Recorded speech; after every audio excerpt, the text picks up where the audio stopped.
தொண்டலாம் மலர் தூவியேத்த நஞ்சு உண்டலாருயிர் ஆய தன்மயர் கண்டனார் கருவூருள்ளானிலை அண்டனாரருள் இயுமன்பரே கந்த மார்பொழில் காழிஞான சம்பந்தன் சேர்கருவூருள்ளானிலை எந்தையை சொன்ன பத்தும் வல்லார் சிந்தையில் துயர் ஆய தீர்வரே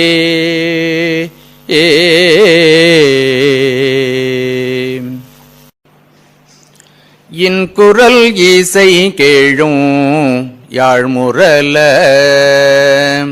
தன்கரம் மருவிய சதுரன் நகர் பொன்கரை போருவழம் காவிரியின் பொன்கரை போருவழம் காவிரியின் தென்கரை மருவிய சிவபுரமே சிவன் உரை தரு சிவபுர நகரை கவுனியர் குலபதி காழியர் கோண்டவ மல்கு தமிழிவை சொல்லவல்லார் தவ மல்கு தமிழிவை சொல்லவல்லார் நவமொடு சிவகதி நன்னுவரே நன்னுவரே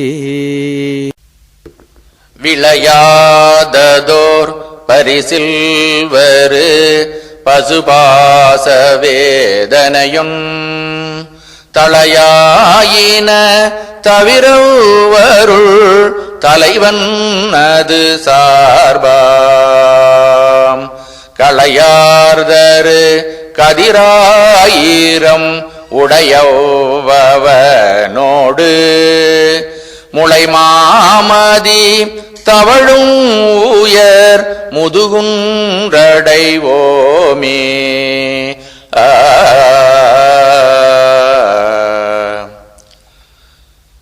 ஈராய் முதல் ஒன்றாயிரு வெண்ணான்குணம் மூன்றாய் மாறாமரை நான்காய்வரு பூதம் அவை ஐந்தாய்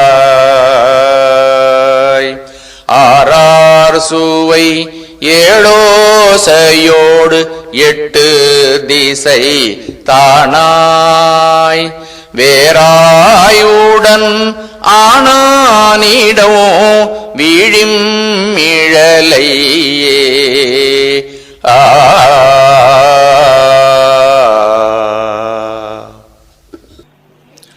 பூங்கமலத்து அயனொடு மாலறியாத நெறியானே கொங்கு அலர் சேர் குவிமுலையாள் கூறா வெண்ணீரு ஆடி ஓங்கையில் சூழ் திருவாரூருடையானே அடியேன் நின் பூங்கடல்கள் அவை அல்லாது எவையாவும் புகழேனே சடையானே தழலாடி தயங்கு மூ இலை சூலப்படையானே சூலப்படையானே பசுபதி பரஞ்சோதி மழவெள்ளை விடையானே விரிவொழில் சூழ் பெருந்துரையாய் அடியேன் நான் உடையானே உனை அல்லாது உறுதுணை மற்று அறியேனே உனை அல்லாது உறுதுணை மற்று அறியேனே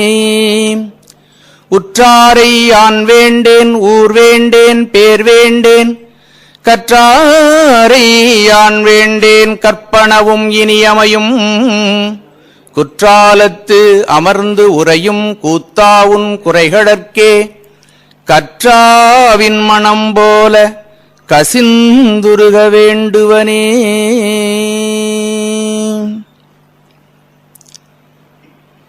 சைவத்தின் மேற் சமயம் வேறில்லை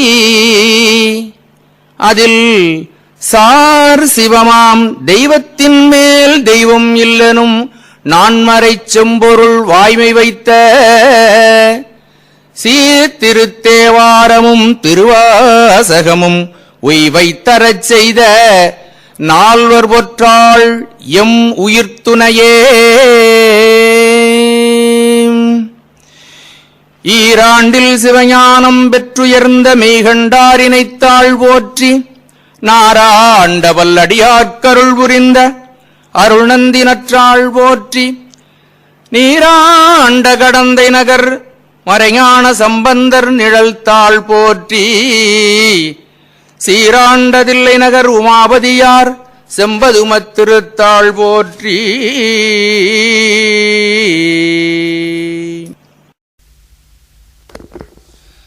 சைவ சித்தாந்த தேனமுதை வாரி வழங்கும் சாத்திர நூல்கள் 14. அவற்றுள் ஒன்றாக திருவருட்பயன் அமைந்துள்ளது. திருவருளை பற்றியும் அதனது பயனை பற்றியும் இந்நூல் விளக்கமாக கூறுவதால் திருவருட்பயன் என பெயர் பெற்றது. இந்நூலை இயற்றியருளியவர் கொற்றவன்குடி உமாபதி சிவாச்சாரியார். இவர் தில்லையில் அம்பலவாணரை பூசை செய்யும் அதிகாரம் பெற்றவருள் ஒருவர். இந்நூலில் ஒரு அதிகாரத்திற்கு 10 குறள்கள் வீதம் 10 அதிகாரங்கள் உள்ளன. காப்பு செய்யுளுடன் 101 குறட்பாக்கள் உள்ளன. சைவ சித்தாந்தம் பயிலும் மாணவர்கள் உண்மை விளக்கத்திற்கு அடுத்தபடியாக பயில வேண்டிய நூல் திருவருட்பயன். இதில் பதி முதுநிலை, உயிரவை நிலை, இருள் மலநிலை, அருளது நிலை, அருள் உருநிலை, அறியும் நெறி, உயிர் விளக்கம், இன்புறு நிலை, ஐந்தெழுத்து அருள்நிலை, அணைந்தோர் தன்மை ஆகிய 10 தலைப்புகளில் சைவ சித்தாந்த உண்மைகள் தெளிவாக உணர்த்தப்பட்டுள்ளன. இந்நூல் ஆற்றொழுக்கான நடையில் அமைந்துள்ளது. உயிரை ஒளிபெறச் செய்யும் ஆற்றல் படைத்துள்ளது. உயிர் அடைய வேண்டிய உறுதிப்பொருள்களான அறம், பொருள், இன்பம், வீடு ஆகியவற்றில் திருக்குறளின் ஒழிபு ஆகிய வீட்டு நெறி கூறும் திருக்குறள் என போற்றப்படுகிறது. திருவருட்பயன் கூறும் இந்த சிவஞான அமுதம் இந்த குறுந்தகட்டில் இடம்பெற்றுள்ளது. கேட்டு மகிழ்ந்து ஆனந்தமாக வாழ அன்புடன் அழைக்கிறோம். அருளால் எவையும் பார் என்றான். அருளாகிய கண் கொண்டு எல்லா உலகத்தையும் நீ பாரு. அத்தை அறியாதே சுட்டி என் அறிவாலே பார்த்தேன். எனக்கு அருள்னா என்னன்னு தெரியல. ஆகவே என்ன பண்ண, அறிவினால இந்த உலகம் பூரா ஆராய்ச்சி பண்ண. அறிவினால ஆராய்ச்சி பண்ணும் பொழுது இருளான பொருள் கண்டதல்லால் எல்லா பொருளும் எனக்கு எப்படி தெரிந்தது? அருளுடைய துணை இல்லாமல் இந்த உலகத்தை ஆராய்ச்சி பண்ணும்போது எல்லாம் இருளாகவே தெரிந்தது.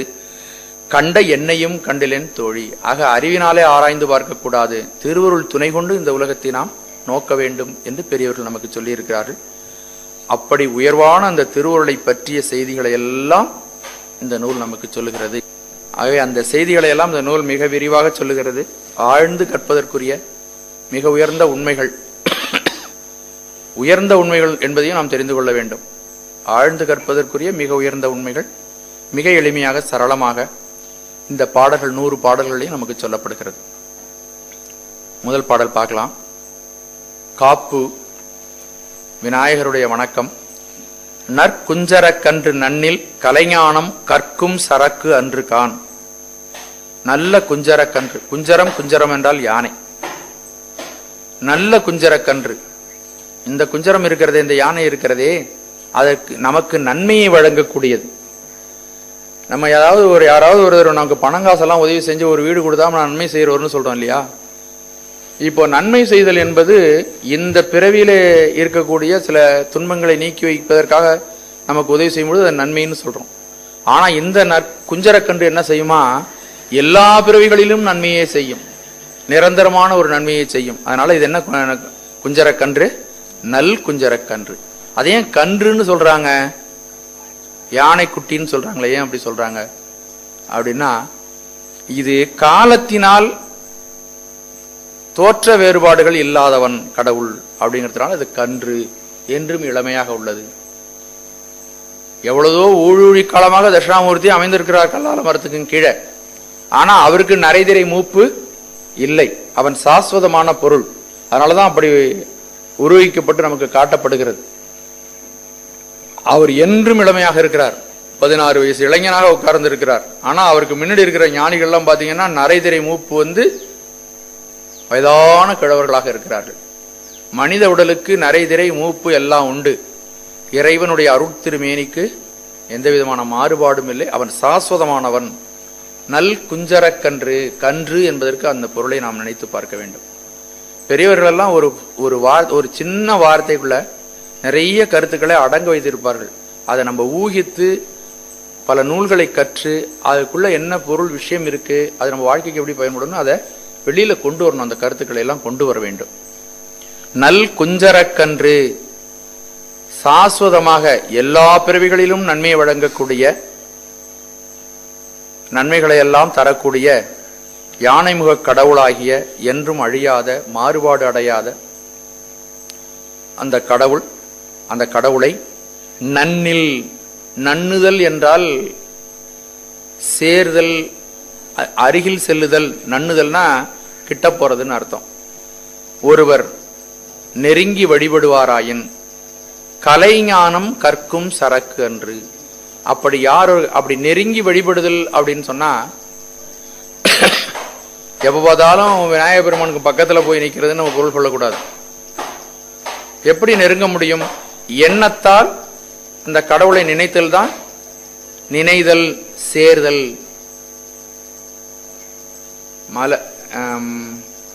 சேர்தல் என்பதற்கு நினைத்தல் என்றே பரிமேலழக பொருள் சொல்லுகிறார். இணைத்தல், எண்ணுதல், நெருங்குதல். அப்படி இறைவனை ஓயாது நினைத்து கொண்டிருந்தால் கலைஞானமானது கற்கும் சரக்கு அன்று. கலைஞானங்கள் இருக்கின்றனவே, அவைகளெல்லாம் கற்க வேண்டிய அவசியமே இல்லை. தானாகவே இறைவனை நினைத்து கொண்டிருக்கின்றவர்களுக்கு கலைஞானங்கள் தானாகவே வந்துவிடும். கலைஞானம் என்றால் என்ன?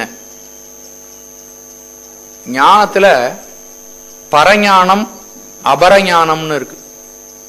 இந்த இடத்துல அபரஞானத்தை தான் கலைஞானம் என்று சொல்கிறார்கள்.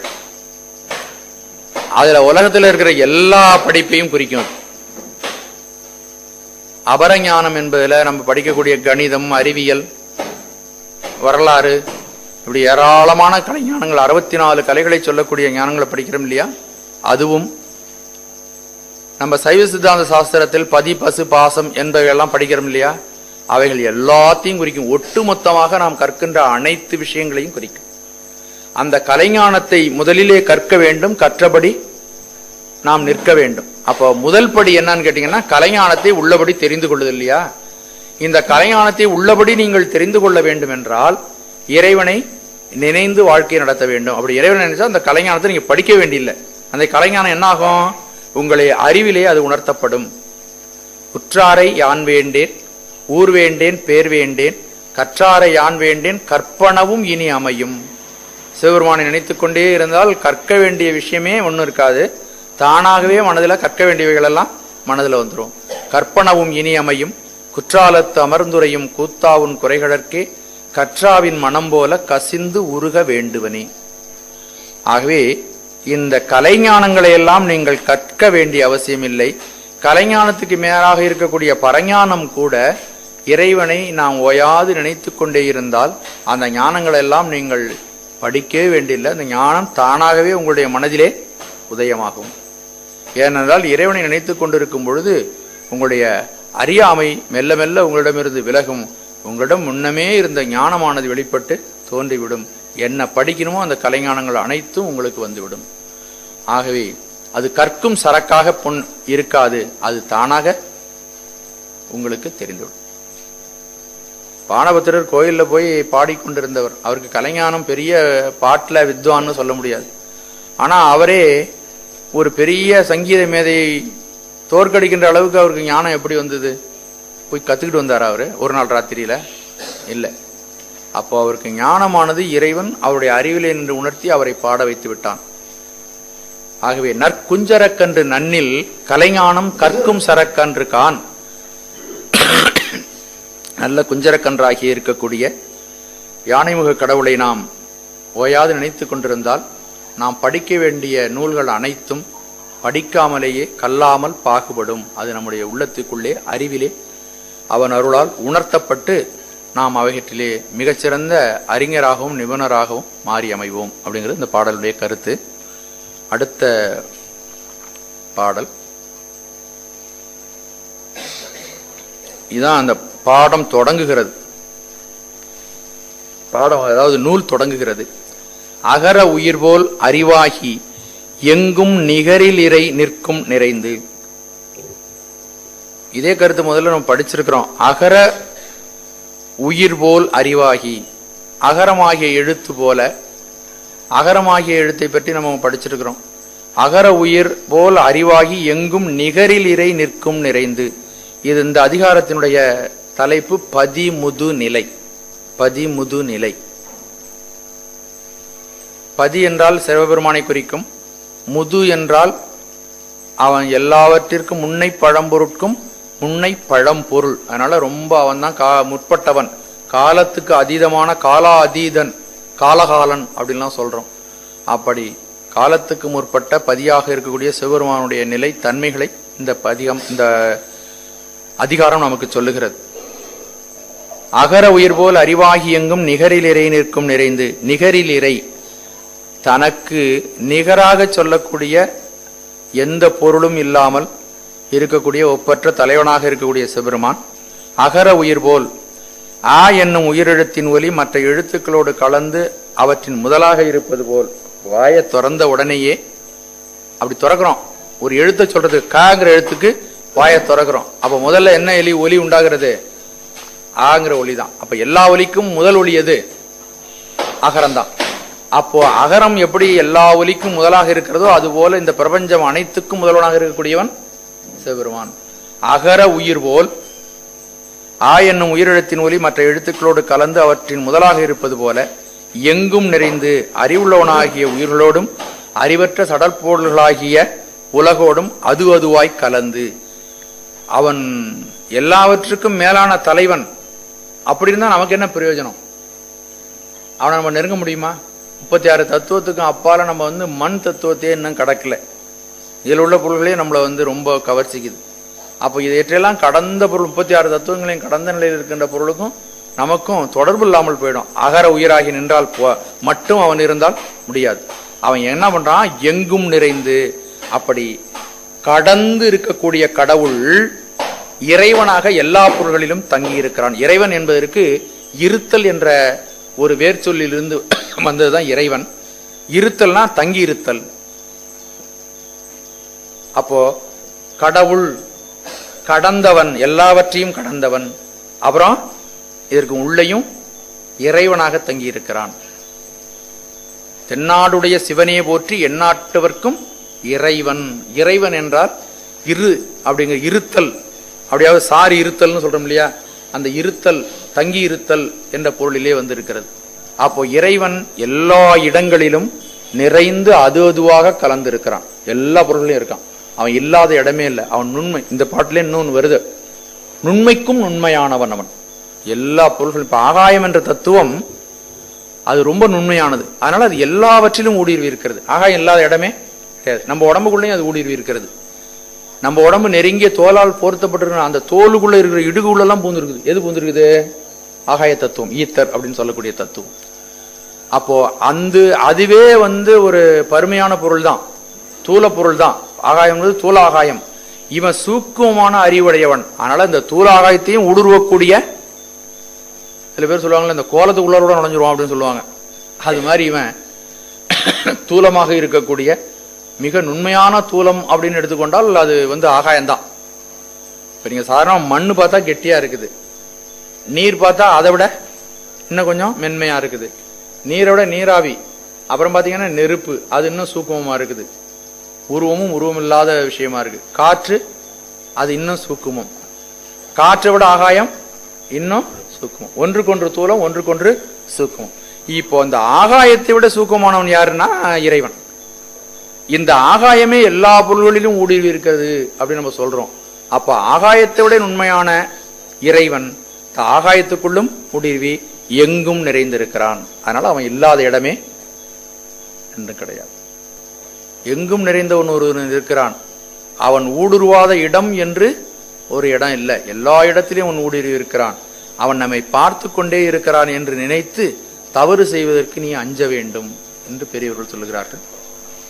ஆகவே எங்கும் நிறைந்து அறிவாகி நிற்கும் இவன் தன்னுடைய பொதுநிலையில் எல்லா பொருள்களையும் கடந்திருக்கிறான், எல்லா பொருள்களையும் கூடியிருக்கிறான். ஆனால் தன்னுடைய தனித்தன்மையில் அறிவாகி இவைகளுக்கெல்லாம் அப்பாற்பட்டும் நிற்கிறான். ஆக இந்த பாடல்ல ஒரு விஷயம் சொல்லுகிறார், ஒரு தத்துவத்தில் நம்ம முன்னாடி படித்த விஷயத்தை சொல்லுகிறார். கடவுள் இந்த உலகத்தோடு ஒன்றாக இருக்கிறான், உலகத்திலிருந்து வேறாகவும் இருக்கிறான். உலகம் இயங்குவதற்காக இந்த உலகத்தோடு சேர்ந்து அவனும் இயங்குகிறான். அப்படி உலகத்தோடு சேர்ந்து இயங்கும் பொழுது அவைகளில் கட்டுப்படாமல் தனியாகவும் இருக்கிறான். அதான் அவனுடைய சர்வ சுதந்திரத்துவம்னு பேர். கட்டுப்பட்டு போயிட்டோம்னா நமக்கு சுதந்திரம் இல்லை. நம்ம ஏதாவது ஒரு தின்பண்டத்தை பார்த்து ஆசைப்பட்டு அதனுடைய வசப்பட்டு அதை சாப்பிடாம நம்மளால வாழ்க்க முடியாது. டீ குடிக்கலன்னாலும் வெத்தலைப்பாக்கு போடலன்னா ஒன்றும் பண்ண முடியாது. அந்தந்த நேரத்துக்கு அதை நான் செய்யணும், இல்லைன்னா எனக்கு அதே நினைவா இருக்கும் அப்படின்னு சொல்றோம். அப்ப நம்மை அது ஆள்கிறது. வெளியில உள்ள புறப்பொருள்கள் நம்மை ஆட்சி பண்ணுது. நம்ம அதனுடைய கண்ட்ரோல்ல நம்மள வச்சிருக்கு. ஒரு ஜட பொருள் நம்மளை கட்டுப்படுத்தி வைத்திருக்கிறது. நம்ம அதை வென்ற நிலையில நம்ம இல்லை. ஆனால் இறைவன் இந்த பிரபஞ்சம் அனைத்தையும் எல்லாவற்றிலும் படைத்திருக்கிறான். இதை தனியாக நின்று இவைகளுக்கு அறிவு கொடுக்கிறான், இவைகளை இயக்குகிறான், இவரோடு கலந்தும் இருக்கிறான். ஆனால இந்த உலகத்திலிருந்து அவன் தனியாகவும் இருக்கிறான், தனித்தன்மையுடன் இருக்கிறான். இவைகளுடைய பாசங்களிலிருந்து அவன் பற்றாமல் இருக்கிறான். சர்வ சுதந்திரனாக அவன் இருக்கிறான். நம்ம கோயிலுக்கு போய் சாமி கும்பிடுறோம், வழிபாடு நிகழ்த்துறோம், ஏதோ பூஜை பண்றோம், 2 அபிஷேகம் பண்றோங்கிறதோட நம்முடைய தெய்வத்தை பற்றிய சிந்தனையை நம்ம விட்டுறக்கூடாது. அவன் எவ்வளவு மகோன்னதமான பெருமைகள் வாய்க்கப்பட்டவன். கடவுள் கும்பிடும் பொழுது, சாமி கும்பிடும் பொழுது ஞானத்தோடு சேர்ந்து நாம் இந்த ஞானம் நமக்கு இருக்கணும். அப்ப ஞானத்தோடு கூடி நாம் கடவுள் வழிபாடு நிகழ்த்தும் பொழுது அந்த வழிபாடு நம்மை மேலும் மேலும் உயர்த்தும். வெறும் கிரியை நம்மை உயர்த்தாது. கிரியை எதுக்கு வச்சிருக்காங்கன்னு சொன்னா, இந்த ஞானத்தோடு கூடி அந்த கிரியை நாம் செய்ய வேண்டும். ஞானம் இல்லாம கிரியை செய்தால் கிரியை அளவுக்கு உங்களுக்கு பயன் கிடைக்கும். கிரியைக்கு பயன் இல்லாம கிடையாது, புண்ணியங்கள் கிடைக்கும். அதனாலதான் மணிவாசக பெருமான் சொல்லுகின்றார், கோயில் திருப்பணி என்ற கிரியை கூட புண்ணியத்தை தந்து என்னை மீண்டும் இந்த உலகத்திலே பிறக்க வைத்து விடும். அப்ப கோயில் திருப்பணி போன்ற உயர்ந்த காரியங்களை செய்யும் பொழுது கூட அந்த புண்ணிய பலன் என்னை அடையாமல் என்னை காப்பாற்ற வேண்டும் என்று சொல்கிறார். செம்மை மனத்தால் திருப்பணிகள் செய்வேனுக்கு இம்மை தரும் பயன்கள் அத்தனையும் இயங்கொழிக்கும். அதனால வர்ற பயன்கள்லாம் எனக்கு வராம போகட்டும் அப்படின்னு சொல்றார். நம்ம ஏதாவது ஒண்ணு சொன்னா, சாமி உனக்கு எவ்வளவு செஞ்சிருக்கிறேனே, எனக்கு அதை செய்யக்கூடாதுன்னு நம்ம கேட்கிறோம் இல்லையா? ஆனா மணிவாசக பெருமான் என்ன சொல்லுகின்றார்? செம்மை மனத்தால் திருப்பணிகள் செய்வேனுக்கு, செம்மையான மனத்தால உண்மையான ஈடுபாட்டோடு செய்த அந்த திருப்பணிகள் அத்தனையும் அதனுடைய பயன்கள் எல்லாம் எனக்கு வராமல் செய்யக்கூடிய பெருமானே, உனக்கு என்னுடைய மகிழ்ச்சியான பணிவை தெரிவித்துக் கொள்கிறேன். செம்மை மனத்தால் திருப்பணிகள் செய்வேனுக்கு இம்மை தரும் பயன்கள் அத்தனையும் ஈங்கொழிக்கும், அம்மை குலாத்தில்லை ஆண்டானை கொண்டன்றே என்று சொல்லுகின்றார். அப்ப நம்ம நுணுக்கமா பார்க்கணும். இறைவனை வழிபடுதல் என்பது வழிபாட்டோடு நிற்கக்கூடாது. வழிபாட்டோடு என்ன கலந்திருக்கணும்? ஞானம் கலந்திருக்க வேண்டும். ஞானம் கலந்திருந்தால் அந்த வழிபாடு உங்களுக்கு உரிய பயனை தரும். இல்லாட்டி 1000 குடம் பால் அபிஷேகம் பண்ணினாலும் அதனுடைய முழுமையான பயன் நமக்கு கிடைக்காது. இவன் நிகரில் இறை, நிகரில்லாதவன் என்ற ஞானம் நமக்கு இருக்க வேண்டும். எல்லா பொருள்களிலும் ஊடுருவி இருக்கக்கூடியவன். இந்த பாலை போல 1000 குடம் பால் ஊத்துறமே, அது போல உலகத்துல இருக்கிற பாலை எல்லாம் உற்பத்தி பண்ண அவன் தான். இந்த பால் அவனுக்கு பெரிய விஷயம் கிடையாது. 1000 குடம் பால் அப்படின்னு பெரிய விஷயம் கிடையாது. எனக்கு இந்த மாதிரி ஒரு அபிஷேகம் உனக்கு செய்ய நான் பாக்கியம் பண்ணியிருக்கேன் என்ற மனநிலை நமக்கு இருக்க வேண்டும். அந்த மனநிலையோட நம்ம அபிஷேகம் பண்ணோம்னா அது பயன் கொடுக்கும். நீ நிகர் இல்லாதவன், என்னுடைய உயர்வுக்காக என்னுடைய அன்புக்காக நீ இப்படி ஒரு உருவத்துல வந்திருந்து இந்த வழிபாடுகளை எல்லாம் ஏற்றுக்கொள்கிறாயே, உன்னுடைய கருணையே கருணைன்னு ஒரு சொட்டு கண்ணீர் வந்ததென்றால் அந்த பூஜை உயர்வான பூஜை. அந்த நெகிழ்ச்சி தான், நெகிழ்ச்சியினால் வரக்கூடிய அன்பு தான் அவனுக்கு திருமஞ்சன நீர், அன்பு அபிஷேக நீர். உள்ளுரையில் என்னாவி நைவேத்தியம் பிராணன் ஓங்குமதி தீபதீபம் ஒரு காலம் அன்றி இது சதாகால பூஜையாய் ஒப்புவித்தேன் அப்படின்னு தாய்மானவர் சொல்லுகின்றார். அன்பு அபிஷேக நீர், துள்ளும் அறியாமனது பலி கொடுத்தேன், கர்ம துட்ட தேவதைகள் இல்லை, துரிய நிறை சார்ந்த தேவதையாம் தொழும்பன் உனக்கு அன்பு அபிஷேக நீர். கண்ணுல அப்படியே நீ எப்பேற்பட்ட பரம்பொருள், இந்த அண்டாண்டங்களெல்லாம் கடந்து நிற்கின்ற நீ என்னை காப்பாற்றுவதற்காக இந்த திருவுருவத்தில் இறங்கி வந்திருக்கிறாய். அடக்க முடியாத பேரியல் படைத்தவன், அடங்கி கிடக்கிறாய். நீ படைத்த விஷயங்கள் உலகத்துல கோடி கோடியா இருக்கு. வைரமும் வைடூரியமும் அவன் படைச்சது தானே. அதுல ஒரு பகுதியை உனக்கு அபிஷேகம் செய்வதற்கு நீ அவ்வளவு எளிமையா எங்க வீட்டுக்கு வந்திருக்கிற.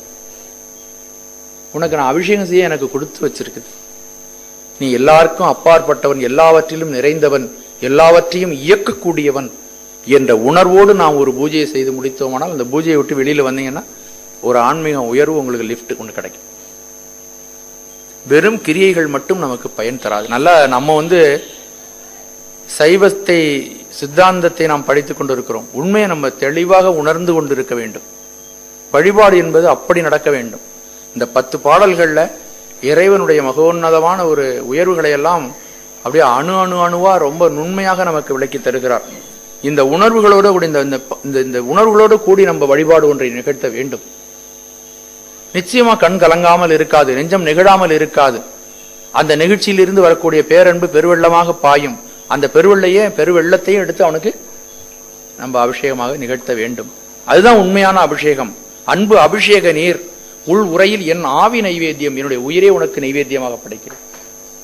ஓங்குமதி தூப தீபம், ஓங்குமதி பிராணன் தூப தீபம், பிராணனையும் என்னுடைய அறிவையுமே உனக்கு தூபமாகவும் தீபமாகவும் நான் சமர்ப்பிக்கிறேன் என்று பெரியவர்கள் சொல்லுகிறார்கள். ஆகவே இறைவன் அகர உயிர் போல அறிவாகி தனித்து நின்று உதவுகிறான். அறிவு தருவதற்காக எங்கும் நிறைந்து நிற்கிறான், கலந்திருக்கிறான், எல்லாவற்றிலும் நிறைந்திருக்கிறான். அவன் இல்லாத இடம் ஒன்று இல்லை. அவன் பருப்பொருள்களிலும் கூட உண்மையாக அவன் நிறைந்திருக்கிறான் என்பதை இந்த பாடல் நமக்கு அறிவுறுத்துகிறது. அடுத்த பாடல், இறைவன் எப்பொழுதும் அம்மையப்பராக இருக்கிறான். தன் நிலைமை மண்ணுயிர்க்கு சார தரும் சக்தி பின்னமிலான் எங்கள் பிரான். தன் நிலைமை, சிவபெருமான் என்ன செய்கிறானா, தான் என்ன நிலைமையில் இருக்கிறானோ அது அப்படியே இந்த ஜீவர்களுக்கு தர வேண்டும் என்று நினைக்கிறான். தன் நிலைமை மண்ணுயிர்கள் சார, மண்ணுயிர்னா நிலை பெற்ற உயிர்கள், இந்த உலகத்திலே இருக்கக்கூடிய நிலை பெற்ற உயிர்கள் தன்னுடைய நிலைமையில அவர்களும் இருக்க வேண்டும் என்று இறைவன் கருதுகிறான். ஒரு பணக்காரன் சுத்தி இருக்கிறவங்களெல்லாம் பார்த்து இவங்களும் என்ன போல பணக்காரன் ஆகணும் அப்படின்னு யாராவது நினைப்பாங்களா? ஆனா சிவபெருமான் அப்படி நினைக்கிறான். தன்னை போல மற்ற உயிர்கள் அனைத்தும் இருக்க வேண்டும் என்று அவன் நினைக்கிறான். தன் நிலைமை மண்ணுயிர்கள் சார, பாட்டு எவ்வளவு எளிமையா இருக்கு பாருங்க. தன் நிலைமை மண்ணுயிர்கள் சார தரக்கூடிய சிவபெருமான் சக்தி பினமிலான், தன்னுடைய அருளாகிய சக்தியை தன்னோடு இணைத்து வைத்துக் கொண்டிருக்கிறான். ஏன்னா அந்த உயிர்களுக்கு அருளை தருவதற்கு அவனுக்கு சக்தியினுடைய துணை தேவைப்படுகிறது. அப்படிப்பட்டவன் எங்களுடைய தலைவனாக இருக்கிறான், எங்கள் பிரான். எங்கள் பிரான், எங்கள் தலைவனாகிய சிவபெருமான் தன் நிலைமை, தனது பிறப்பிறப்பற்ற நிலைமை, அவனுடைய நிலைமை என்ன? பிறப்பிறப்பில்லாத தன்மை, பாசங்களினின்றும் நீங்கி இருக்கின்ற தன்மை, சுத்த தேகமுடைய தன்மை, எண் குணங்களுடைய தன்மை. அவனுக்கு 8 குணங்கள் இருக்கு.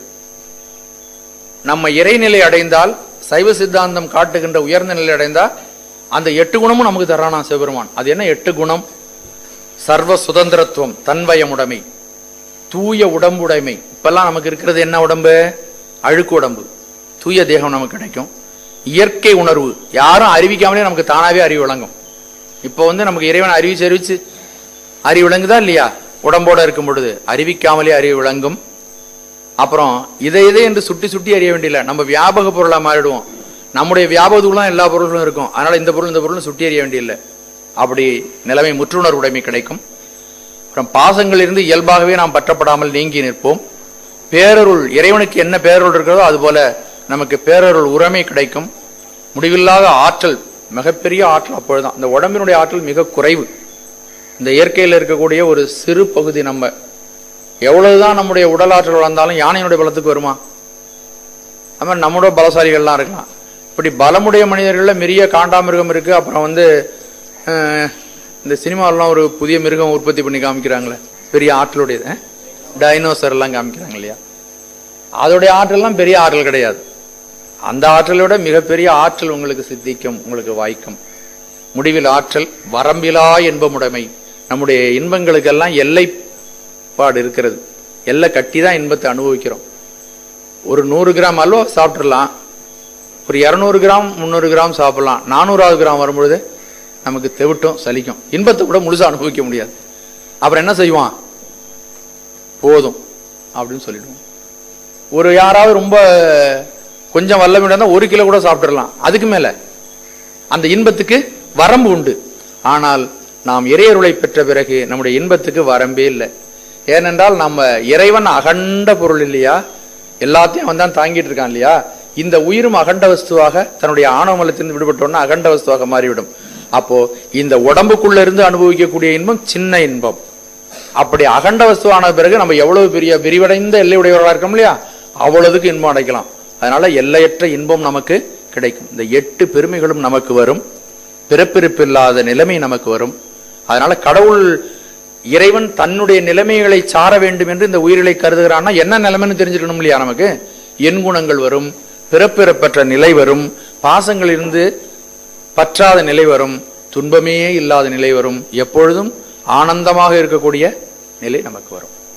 எவ்வளவுதான் ஆனந்தத்தை அனுபவிக்கணும் அவ்வளவு ஆனந்தத்தை அனுபவிக்கக்கூடிய நிலை. அந்த நிலையை தருவதற்காக யாருக்கு தரும்? மண்ணுயிர்கள், நிலை பெற்ற இந்த உயிர்கள், சாஸ்வதமான அனாதியாக உள்ள இந்த உயிர்கள் எல்லாம் அடைய வேண்டும் என்று சொல்லி அதற்காக சக்தியை பிரியாமல் சிவபெருமான் இருக்கிறான். சக்தி பின்னமிலான் அப்படின்னா சூரியனையும் அவனுடைய கதிர்களையும் பிரிக்க முடியுமா? முடியாது. ரெண்டையும் பிரிச்சா அது சூரியனா இருக்காது, இது கதிரா இருக்காது இல்லையா. சூரியன் கதிர் எடுத்துட்டோம்னு வச்சு அது சூரியன் கிடையாது. அப்படி சிவபெருமானிலிருந்து சக்தியை நம்மாலே பிரிக்க முடியாது. அதனாலதான் கோயில்களில் எல்லாம் அர்த்தநாரீஸ்வர வடிவம் அப்படின்னு சொல்றோம். அப்ப சிவலிங்கத்துக்கு மேல இருக்கிற பானம் சிவபெருமானாகவும் கீழே இருக்கின்ற பகுதி ஆவுடையார் சக்தியாகவும் நாம் சொல்லுகிறோம். பிரிக்க முடியாதுங்கிறத காட்டுறதுக்காக உள்ள செய்திகள், வடிவங்கள் அவைகள். ஆகவே சூரியன் தன்னுடைய கதிர்கள் மூலமாக தான் உலகத்து உயிர்களுக்கு இறங்கி வந்து தன்னுடைய அருளை தருகிறான். சூரிய கிரணமாக வந்து இங்க இருக்கின்ற பொருள்களை எல்லாம் காப்பாற்றுகிறான். இந்த ஜீவராசிகளை வளர்க்கிறான், பயிர்கள் வளருவதற்கு அவன் உதவி செய்கிறான், கெட்ட கிருமிகள் எல்லாம் அழிவதற்கு அவனுடைய கிரணங்களே பயன்படுகின்றன. சூரியனே இறங்கி வர முடியுமா? வந்தா நம்ம தாங்க முடியுமா? ஆகவே தன்னுடைய கதிர்கள் மூலமாகத்தான் சூரியன் செயல்படுவது போல சிவபெருமான் தன்னுடைய அருளாற்றல் மூலமாக செயல்படுகிறான். அதனாலதான் என்ன சொல்றாரு அவரு? சக்தி பின்னமிலான். சக்தியை விட்டு பிரியாத சிவபெருமான் தன் நிலைமை இந்த உயிரடைய வேண்டும் என்பதற்காக சக்தியின் துணையோடு சக்தியின் வழியாக நமக்கு எல்லா விதமான நன்மைகளையும் அவன் செய்கிறான். ஆகவே சிவபெருமான் தனது அளப்பரிய கருணையினால், அளப்பரிய அருளாற்றலின் காரணமாக இந்த உலகத்தில் உள்ள பொருள்களை எல்லாம் படைக்கிறான், காப்பாற்றுகிறான், தேவைப்பட்ட காலம் வைத்திருந்து மீண்டும் தனக்குள்ளே ஒடுக்கிக் கொள்கிறான். இந்த உயிர்கள் அறிவழ வேண்டும் என்பதற்காக மறைத்தல் சக்தியாக இருக்கிறான். மறைத்தல் சக்தியிலிருந்து உயிர்கள் விடுபடுகின்ற நிலையிலே அருளாற்றலாகவும் அந்த உயிர்களுக்கு அவன் தன்னுடைய அருளை செய்கிறான். ஆகவே இந்த சக்திகளை எல்லாம் செய்தாலும் இப்ப நம்ம ஒரு கடுமையான வேலையை செய்யறோம்னு வச்சுக்கோங்க. ஒரு நாள் பூரா உட்காந்து நான் பேசிட்டு இருக்கேன், அல்லது ஒரு நாள் பூரா நீங்க உட்காந்து கேட்டுக்கிட்டு இருக்கீங்க. சாயந்தரம் ஆனா ஏதோ வெட்டி முடிச்ச மாதிரி உடம்பு கலப்பாயிடுது.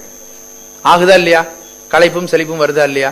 இது நம்முடைய நிலைமை, இதுல ஈடுபட்டது. ஆனா இந்த பஞ்சகிருத்தியங்களையும் சிவபெருமான் செய்கிறான் தன்னுடைய அருளாற்றலை கொண்டு. ஆனா அந்த பஞ்சகிருத்தியங்களையும் செய்வதனால அவன் களைப்போ சலிப்போ அடைவதில்லை. வான் கெட்டு மாறுதம் மாய்ந்து அழல் நீர் மண் கடினும் தான் கெட்டலின்றி சலிப்பறியா தன்மையன். எது என்ன நடந்தாலும் அதனால் அவன் பாதிக்கப்படாத பேரியல்பு உடைத்தவனாக இருக்கிறான். இறைவனுடைய அருளாற்றல் 2 விதமாக உலகத்தில் செயல்படுகிறது. ஒன்று மறைத்தல் சக்தியாகவும், இன்னொன்று அருளல் சக்தியாகவும். மறைத்தல் சக்தி அவசியம் தேவைப்படுகிறது. நம்மை ஒரு சில காலம் இந்த உலகத்தை காட்டி அனுபவப்படுத்தி இந்த உலகத்தை பற்றி நன்றாக தெளிவாக உணருமாறு செய்து இதனுடைய மேடு பள்ளங்கள், இதனுடைய துன்ப இன்பங்கள் எல்லாவற்றையும் நமக்கு உணர்த்தி இவைகளில் உள்ள உண்மையை நம்ம தெளிவாக தெரிந்து கொள்ளும்படியாக செய்து அந்த மறைத்தல் சக்தி மூலம் செய்கிறான். அந்த மறைத்தல் சக்தியினால அறிவு வந்த பிறகு உடனே என்ன செய்யறான்? தன்னுடைய ஆற்றலை அருளாற்றலாக மாற்றி அருளை வழங்குகிறான். இப்படி 2 விதமாக அவனுடைய சக்தி செயல்படுகிறது. இதான் பட்டத்தார் செல்கிறார். தாயுடன் சென்று, தாயின்னா இங்க அருளாற்றல், தாயுடன் சென்று தாதையை கூடி தாய் எங்க அழைச்சிட்டு போறோம்? நம்ம அருட்சக்தி எங்க அழைச்சிட்டு போகுது? மறைப்பாற்றல் அருளாற்றலாக மாறி எங்க கொண்டு போய் விடுது? சிவபெருமான். தாயுடன் சென்று பின் தாதையை கூடி பின் தாயை மறந்து இறைவன்ட்ட கொண்டு போய் விட்டோம்னா தாயினுடைய பணி முடிஞ்சு போயிடுது. நம்ம எங்க போய் சேர்ந்துடுறோம்? இறையருளை சேர்ந்து விடுகிறோம். தாயை மறந்து அந்த இறைவனை கூடி ஏயுமதே நிட்டை, நிட்டை என்ற நிலையிலே அருள் கொண்டு போய் நம்ம சிவபெருமான்கிட்ட கொண்டு போய் விட்டுருது. அப்புறம் அருள் ஆற்றல் ஒதுங்கிக் கொள்கிறது. நாம் இறைவனோடு ஒன்று கலந்து அந்த நெட்டையிலேயே திளைத்திருக்கிறோம். ஏயுமதே நிட்டை என்றான் கச்சி ஏகம்பனே என்று பட்டினத்தடிகள் இந்த செய்தியை சொல்லுகிறார்கள். அப்படி சிவபெருமான் சக்தி பின்னமில்லாமல் இருந்து தன்னுடைய நிலைமையை உயிர்கள் சார வேண்டும் என்று திருவுள்ளம் கொண்டிருக்கிறான். அவனுடைய கருணை அளப்பரியது என்பதை இந்த பாடல் சொல்லுகிறது. தன்னிலைமை மண்ணுயிர்கள் சார தரும் சக்தி சக்தி பின்னமிலான் எங்கள் பிரான். இவன் யாருன்னா எங்களுக்கு எல்லாம் தலைவனாக இருக்கக்கூடியவன். ஒரு தலைவன் தான் குடிபடைகளை நல்ல முறையில் அழைத்து செல்ல முடியும். அப்படி தலைவனாக இருந்து வழிநடத்தி அழைத்து செல்லக்கூடிய பெரும் பரம்பொருள் சிவபெருமான். மூன்றாவது பாடல் சிவபெருமானின் பெருமை.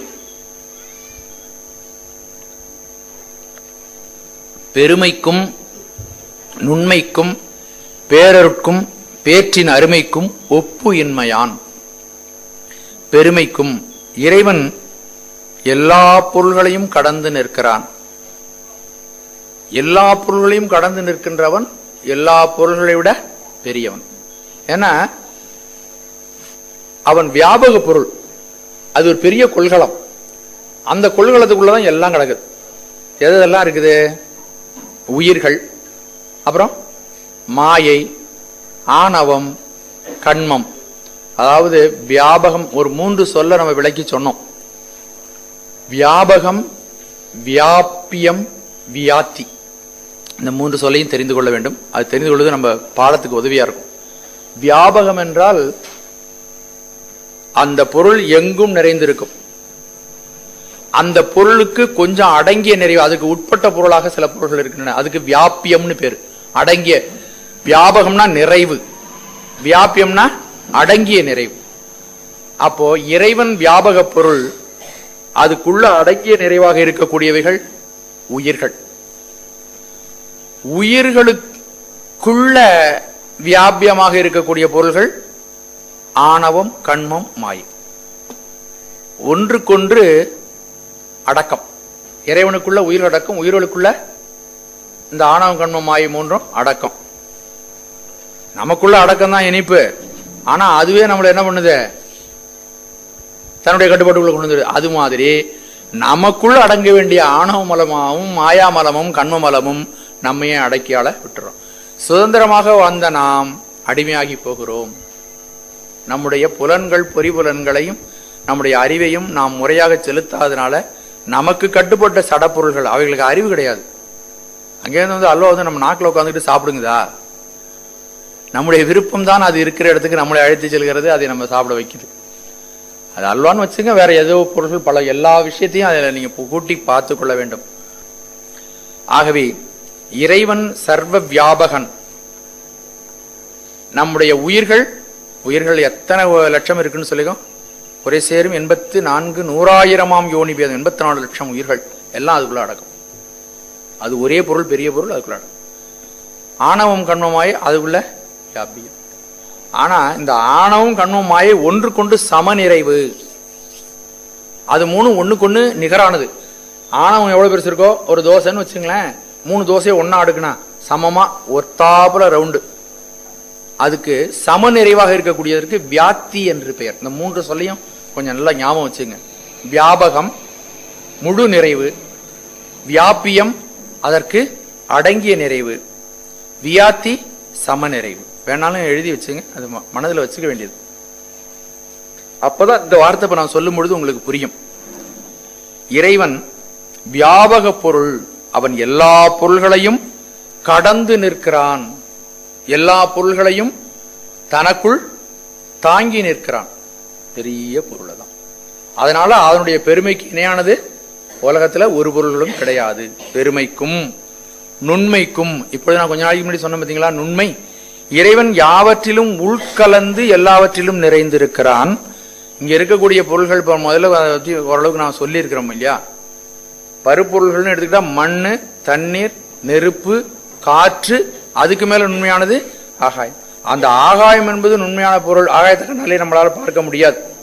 ஆகாயத்தை யாராவது ஆகாயம் என்பது இந்த வெட்ட வெளியே நம்ம காமிக்கிறோம். ஆனா ஏன் குள்ளையும் கலந்துருக்கு, உங்களுக்குள்ளேயும் கலந்துருக்கு, இந்த பாட்டுக்குள்ளேயும் கலந்துருக்கு. அது இல்லாத இடமே கிடையாது. அவ்வளவு நுணுக்கமான பொருள். இது ரொம்ப கெட்டியா இருக்குன்னு நினைக்கிறோம். இந்த இந்த இதுக்குள்ள கூட கலந்துருக்கு அது ஆகாயம். அறிவியல் அறிஞர்கள் அப்படி சுற்றி சொல்லுகிறார்கள். ஆக அது கலக்காத இடமே இல்லை. ஆனால் அந்த ஆகாயத்துக்குள்ளும் ஊடுருவி இருக்கிறான். அதனால அவன் நுண்மையானவன். அந்த நுண்மையை நம்மளால இப்படி பேசிக்கலாம், அதை நம்ம தரிசனமே படுத்த முடியாது. அந்த அளவுக்கு அது நுண்மையாக இருக்கிறான். எல்லா பொருள்களிலும் ஊடுருவி நம்ம முன்னோர்கள் அற்புதமா பேர் வச்சிருக்காங்க. இறைவன் தங்கி இருப்பவன், எல்லா பொருள்களிலும் தங்கி இருப்பவன். இதுல இடைவெளியே இல்லையே. இந்த இரும்புல பாத்தீங்கன்னா இடைவெளி இருக்கா எங்கேயாவது?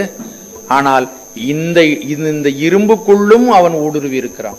அதனால நுண்மைக்கும் நுண்மையானவன், அவன் பெருமையுடையவன், நுண்மையானவன். மூன்றாவது அவனுடைய தன்மை என்னன்னா பேரருட்கும், எல்லா உயிர்களிடத்திலும் அவன் கொண்டிருக்கின்ற மாறாத பெருங்கருணைக்கும்.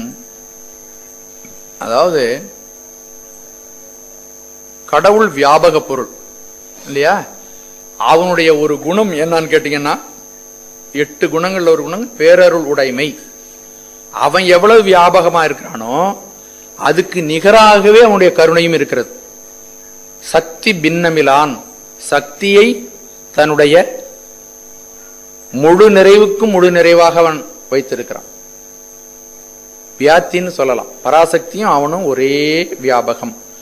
அப்படி அவ்வளவு வியாபகமுடைய கருணை, அந்த கருணைக்கு நிகரான கருணை வேற ஒன்றையும் நம்ம பார்க்க முடியாது. நம்முடைய கருணை எல்லாம் கைமாறு கருதுகின்ற ஒரு கருணை தான். எந்த விதத்திலாவது கைமாறு நம்ம எதிர்பார்ப்போம். பொருளா எதிர்பார்க்கலன்னா கூட ஒரு நன்றி உணர்வையாவது நாம் எதிர்பார்ப்போம். அப்படி நன்றி உணர்வையும் எதிர்பார்க்காத ஒரு கருணை ஒரு திட்டம் இருக்கான்னா அது ரொம்ப குறைவு. ஒன்னும் செய்ய வேணாம், திருப்பி கூட ஒன்னும் செய்ய வேண்டாம், ஒரு வார்த்தை நீங்க செஞ்சது எனக்கு ரொம்ப உதவியா இருந்ததுன்னு சொன்னான் அப்படின்னு கேட்கிறோமா இல்லையா நம்ம? அப்போ நாம் செய்யக்கூடிய எல்லா அந்த எதிர்பார்ப்பு கூட அந்த அந்த மன அளவுல அந்த நன்றி உணர்வை எதிர்பார்ப்பது கூட ஒரு எதிர்பார்ப்பு தான். ஆகவே இறைவனுடைய கருணை கைமாறு கருடாத கருணை. பால் நினைந்து ஊட்டும் தாயினும் சால பறிந்து நம்மிடம் வந்து அவன் தன்னுடைய கருணையை செலுத்துகிறான்.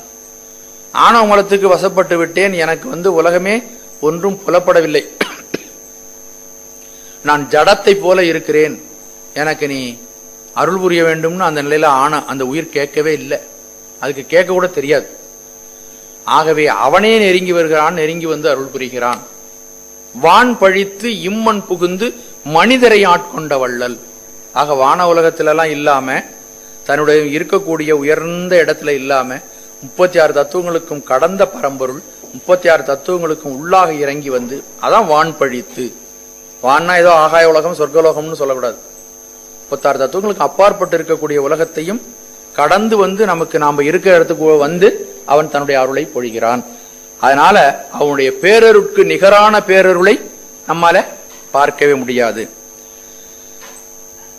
இன்னொரு பேரருள் என்னன்னு கேட்டீங்கன்னா, அவனை நினைக்காத பொழுதும் கூட அவன் நம்மை நினைத்து வந்து அருள் புரிவான். மணிவாசகர் ஒரு பாடல்ல சொல்றார், விருப்பிலேனை ஆட்கொண்டவன் அப்படின்னு. விருப்பு இலேனை, உன்ட விருப்பமே இல்லை, என்னை ஆட்கொண்டாயின்னு சொல்றார். அப்ப நம்ம அவனை விரும்ப வேண்டும் என்று கூட அவன் நினைக்கவில்லை. நம்ம விரும்பலைன்னாலும் நம்ம இருக்கிற இடத்துக்கு வந்து அவன் அருள் புரிகிறான். தாயினும் மேலான அன்பு. அடுத்தது பெருமை, நுண்மை, பேரருள். அதற்கு அடுத்தது பேற்றின் அருமைக்கும். இவ்வளவு பெரியவனாக இருக்கக்கூடியவன் பெறுதற்கு அருமையானவன். எவராலும் தன்னை பெறுவதற்கு அறியானை, அந்தனதும் சிந்தையானை, அருமறையின் அகத்தானை, அணுவை, யாருக்கும் தெரியாத தத்துவனை, தேனை, பாலை, தேழொளியை, தேவர்களதும் கோணை, மற்றைக்கு அறியானை, நான்முகனை, கனலை, காற்றை, கனகடலை, குலவரையை கடந்து நின்ற பெரியானை, பெரும்பற்ற புலியூரானை, பேசாத நாளெல்லாம் பிறவானாளே. அவன் அரியவன், நாம் அடைவதற்கு அருமையானவன். பேற்றின் அருமை நம்மெல்லாம் பெறுவதற்கு மிக அருமையானவன், கிடைக்க முடியாதவன், எவராலும் தன்னை பெறுவதற்கு அரியவனாய் இருக்கக்கூடிய நிலைமையுடைய பரம்பொருள் அவன். இந்த நான்கிற்கும் அவனுக்கு ஈடு இணை வேற எங்கேயும் கிடையாது. இந்த பேற்றின் அருமை என்ன ஆகுதுன்னு கேட்டீங்கன்னா, நான் பெறுவதற்கு அருமையானவன், அவன்கிட்ட இன்னொரு கருணை இருக்கு இல்லையா, கருணை என்ற தன்மை, அதனால பேரருள் இருக்கிறதுனால அவன் இறங்கி நம்மள்ட்ட வந்துடுறான். பேற்றின் அருமை உடையவன் தான், ஆனால் அவன்கிட்ட இருக்க கருணை என்ற ஒரு தன்மை இருப்பதனால பேற்றின் அருமையாக இருக்கக்கூடிய பரம்பொருள் அவனுடைய கருணையின் காரணமாக பேரருளினாலே நம்மிடம் இறங்கி வந்து அருள் புரிகிறான். அவன் பெறுவதற்கு அருமையானவன்னா, அப்ப பெறுவதற்கு அருமையானவனை பத்தி நம்ம ஏன் பேசணும், நம்ம ஏன் சிந்திக்கணும்? அவனே வரவே மாட்டானே, வருவான். அவனுடைய அருமையா அவனுடைய கருணை இருப்பதனால நம்ம இறங்கியும் வருவான். ஆகவே இந்த நான்கிற்கும் உலகத்துல, இந்த பிரபஞ்சத்துல எந்த இடத்துலயாவது ஒப்புமை காட்ட முடியுமா நம்மால் அப்படின்னா ஒப்புமையே காட்ட முடியும். ஒப்பின்மையான், எனவே அவனோடு ஒப்பிட்டு சொல்வதற்குரியவர் வேறு ஒருவரும் இல்லாத சிறப்பினை உடையவர் யாரு? சிவபெருமான். அப்படிப்பட்ட பரம்பொருள் நம்ம விரும்பாத தன்மையிலும் கூட அவனா தானா வர்றானா. இரும்பு தரு மனத்தேனை ஈர்த்து ஈர்த்து, இரும்பு போல என்னுடைய மனம் இருக்கிறது, கல்லா போயிடுச்சு. கடவுளை நினைத்து நெகிழாத மனம். அவன் அளப்பரிய நன்மைகளை நமக்கு செய்கிறான் என்பதை உணராமல் இரும்பு போல கெட்டியா இருக்கு இந்த மனசு. இரும்பு தரு மனத்தேனை ஈர்த்து ஈர்த்து அவனே வருகிறான். இந்த குழையாத மனத்தை அவனே குழைவிக்கிறான். இரும்பு தரு மனத்தேனை ஈர்த்து ஈர்த்து என் என்புருக்கி, மனசை உருகிறான், உடம்ப உருகிறான், எலும்ப உருகிறான். ஏன் எலும்புன்னு சொல்றாருன்னா இருக்கிறதுல கெட்டியான பொருள், அதே உருகுச்சுன்னா மீதெல்லாம் உருகிட்டுன்னு அர்த்தம். இன்பு தரும் மனத்தேனை ஈர்த்து ஈர்த்து என் என்புருக்கி கரும்பு தரு சுவை எனக்கு காட்டினாய்.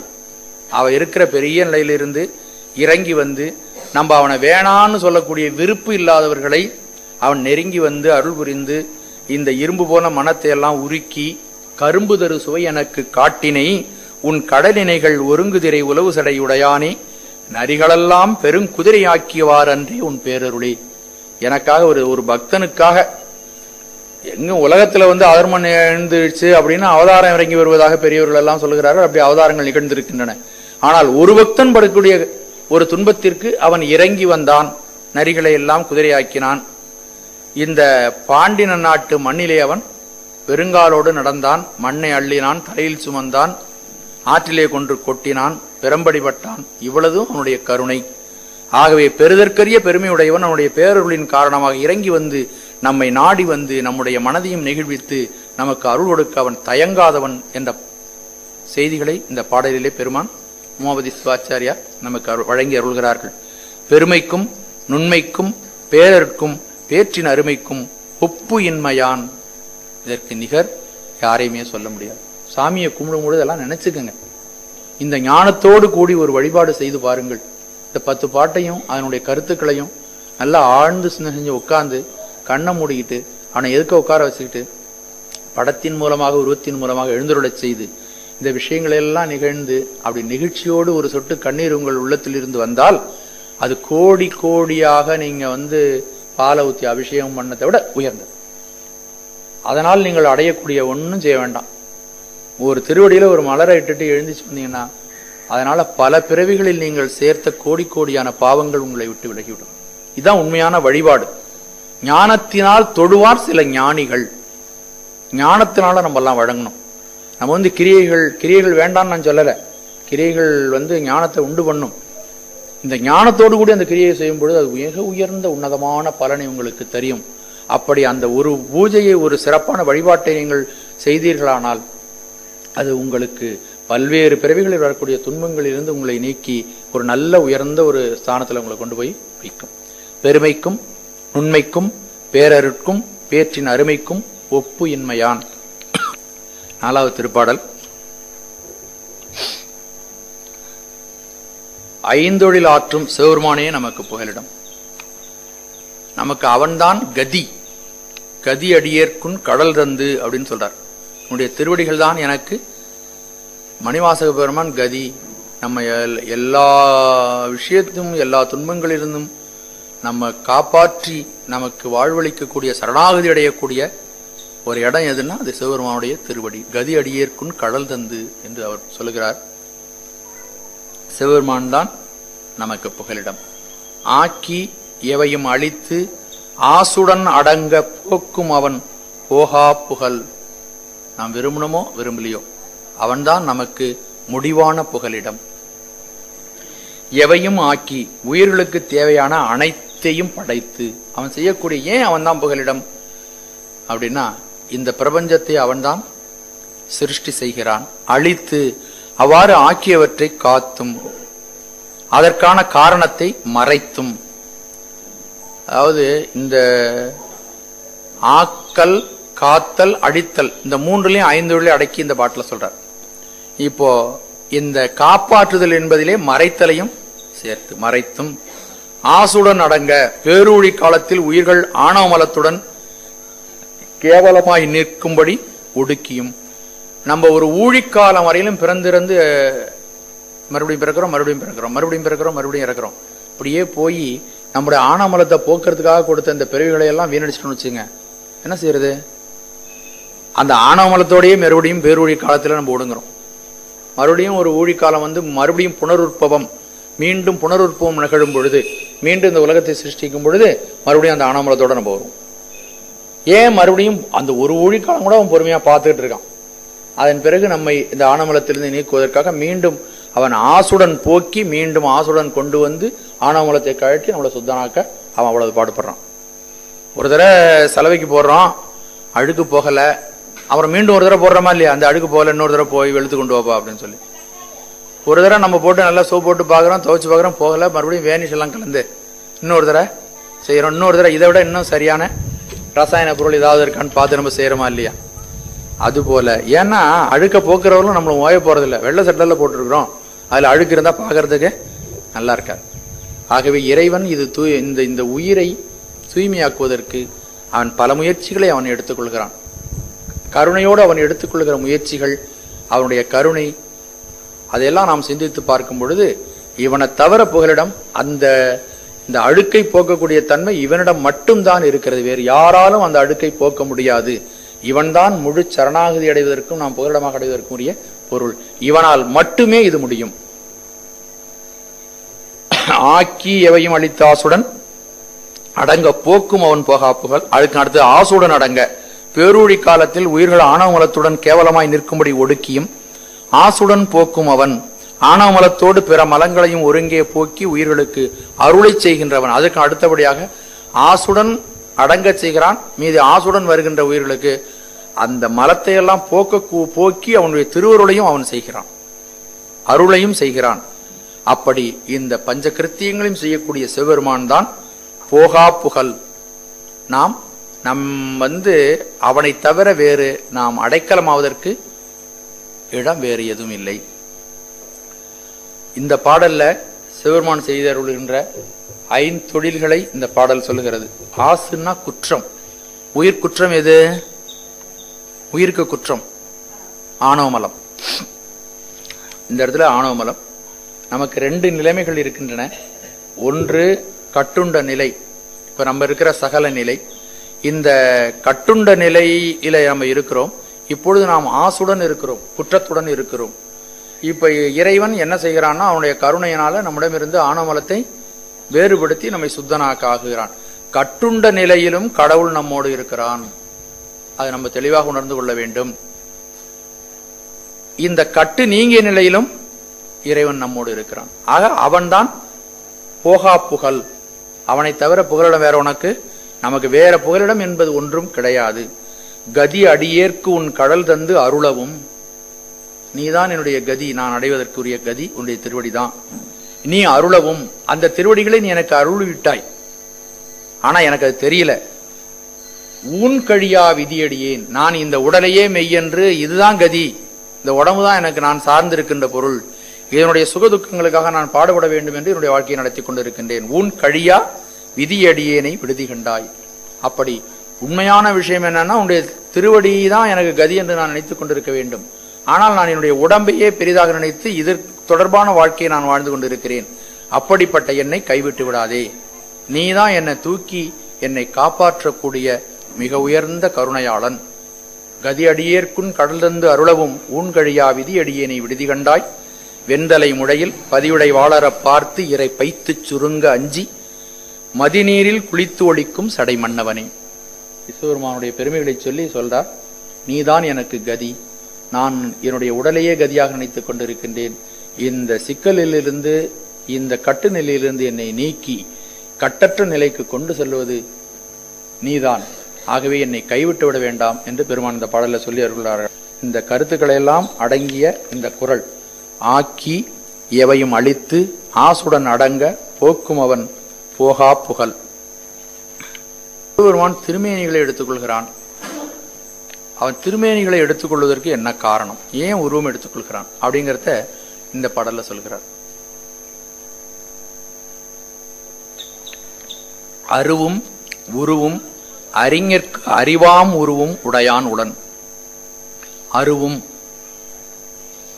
இப்போ மாயை பற்றி நாம் கேட்டிருக்கிறோம் இல்லையா?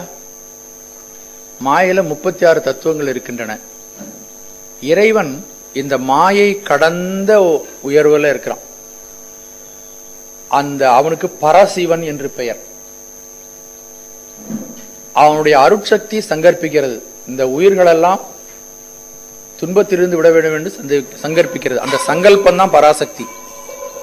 அதன் பிறகு இறைவன் என்ன செய்யறான்னு கேட்டீங்கன்னாக்கா, இந்த உலகத்தை சிருஷ்டி செய்ய ஆரம்பிக்கிறான்.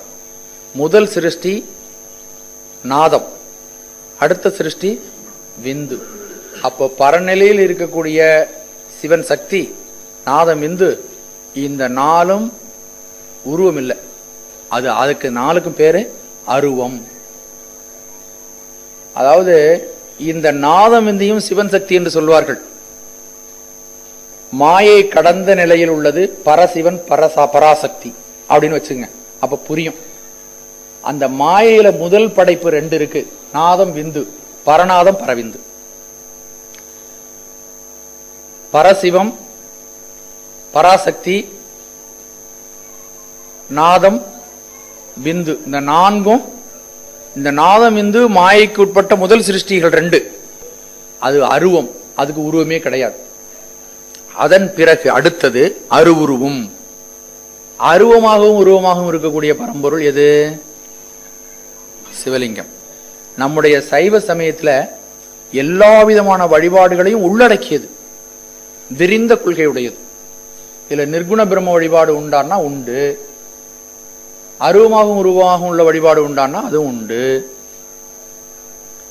உருவ வழிபாடு உண்டான்னா அதுவும் உண்டு. யாராருக்கு தகுதிகள் எவ்வாறு இருக்கின்றவோ அவர்களுக்கு இந்த தகுதிக்கு தகுந்தது போல இங்கு வைத்தியம் செய்யப்படும். அருவுருவம், சதாசிவம் என்னும் அருவுருவ திருமேனி ஒன்றும், அதுக்கு சகல நிற்கள லிங்கம் அப்படின்னு அதை சொல்லுவாங்க. அதுக்கு அடுத்தது உருவும். மகேஸ்வரன், அயன், மால், ருத்திரன் என்ன உருவத் திருமேனிகள் 4. அப்ப முதல்ல அருவமாக இருக்கக்கூடிய 4, அருவுருவம் 1, இந்த உருவத்தில் உள்ள மகேஸ்வரன், அயன், மால், ருத்திரன், இதுல ஒரு 4. அப்ப மொத்தம் எத்தனை திருமேனி? 9 திருமேனிகள். அருவமாக இருப்பது 4, உருவமாக அருவுருவாக இருப்பது 1, உருவமாக இருப்பது 4. இந்த உருவமே 25 திருமேனியா மறுபடியும் வருது. அறிஞர்க்கு அறிவாம் உருவம், ஞானிகளுக்கு காட்டக்கூடிய ஞானமே வடிவாகிய 5 எழுத்து திருமேனியும். இது ஒன்னையும் சேர்க்க முடியாது. அது நாத வடிவாக இருக்கக்கூடிய 5 எழுத்து திருமேனியும் உடையான் உளன். எங்களை உடையவனாகிய சிவபெருமான், இந்த சிவபெருமான் இந்த மாதிரியான குறிப்பிட்டபடி பல்வேறு திருமேனிகளை உடையவனாக இருக்கிறான். ஏன் இப்படி பல்வேறு திருமேனியாக அவன் வைத்திருக்கிறான்? இதை முதவே ஒரு முறை நான் சொல்லியிருக்கிறேன். இதை நல்லா ஆழ்ந்து நீங்கள் அதை கவனத்தில் எடுத்துக்கொள்ள வேண்டும். இறைவன் உயிர்கள் முன்னேறுவதற்காக, வழிபடுவதற்காக தன்னுடைய உருவத்தை இறைவன் நமக்கு தந்தருள்கிறான். ஏனென்றால் அவனை வழிபடுவதன் மூலமாக உயிர்கள் ஆன்மீக முன்னேற்றம் அடையும். அது ஒரு காரணம். இன்னொன்று,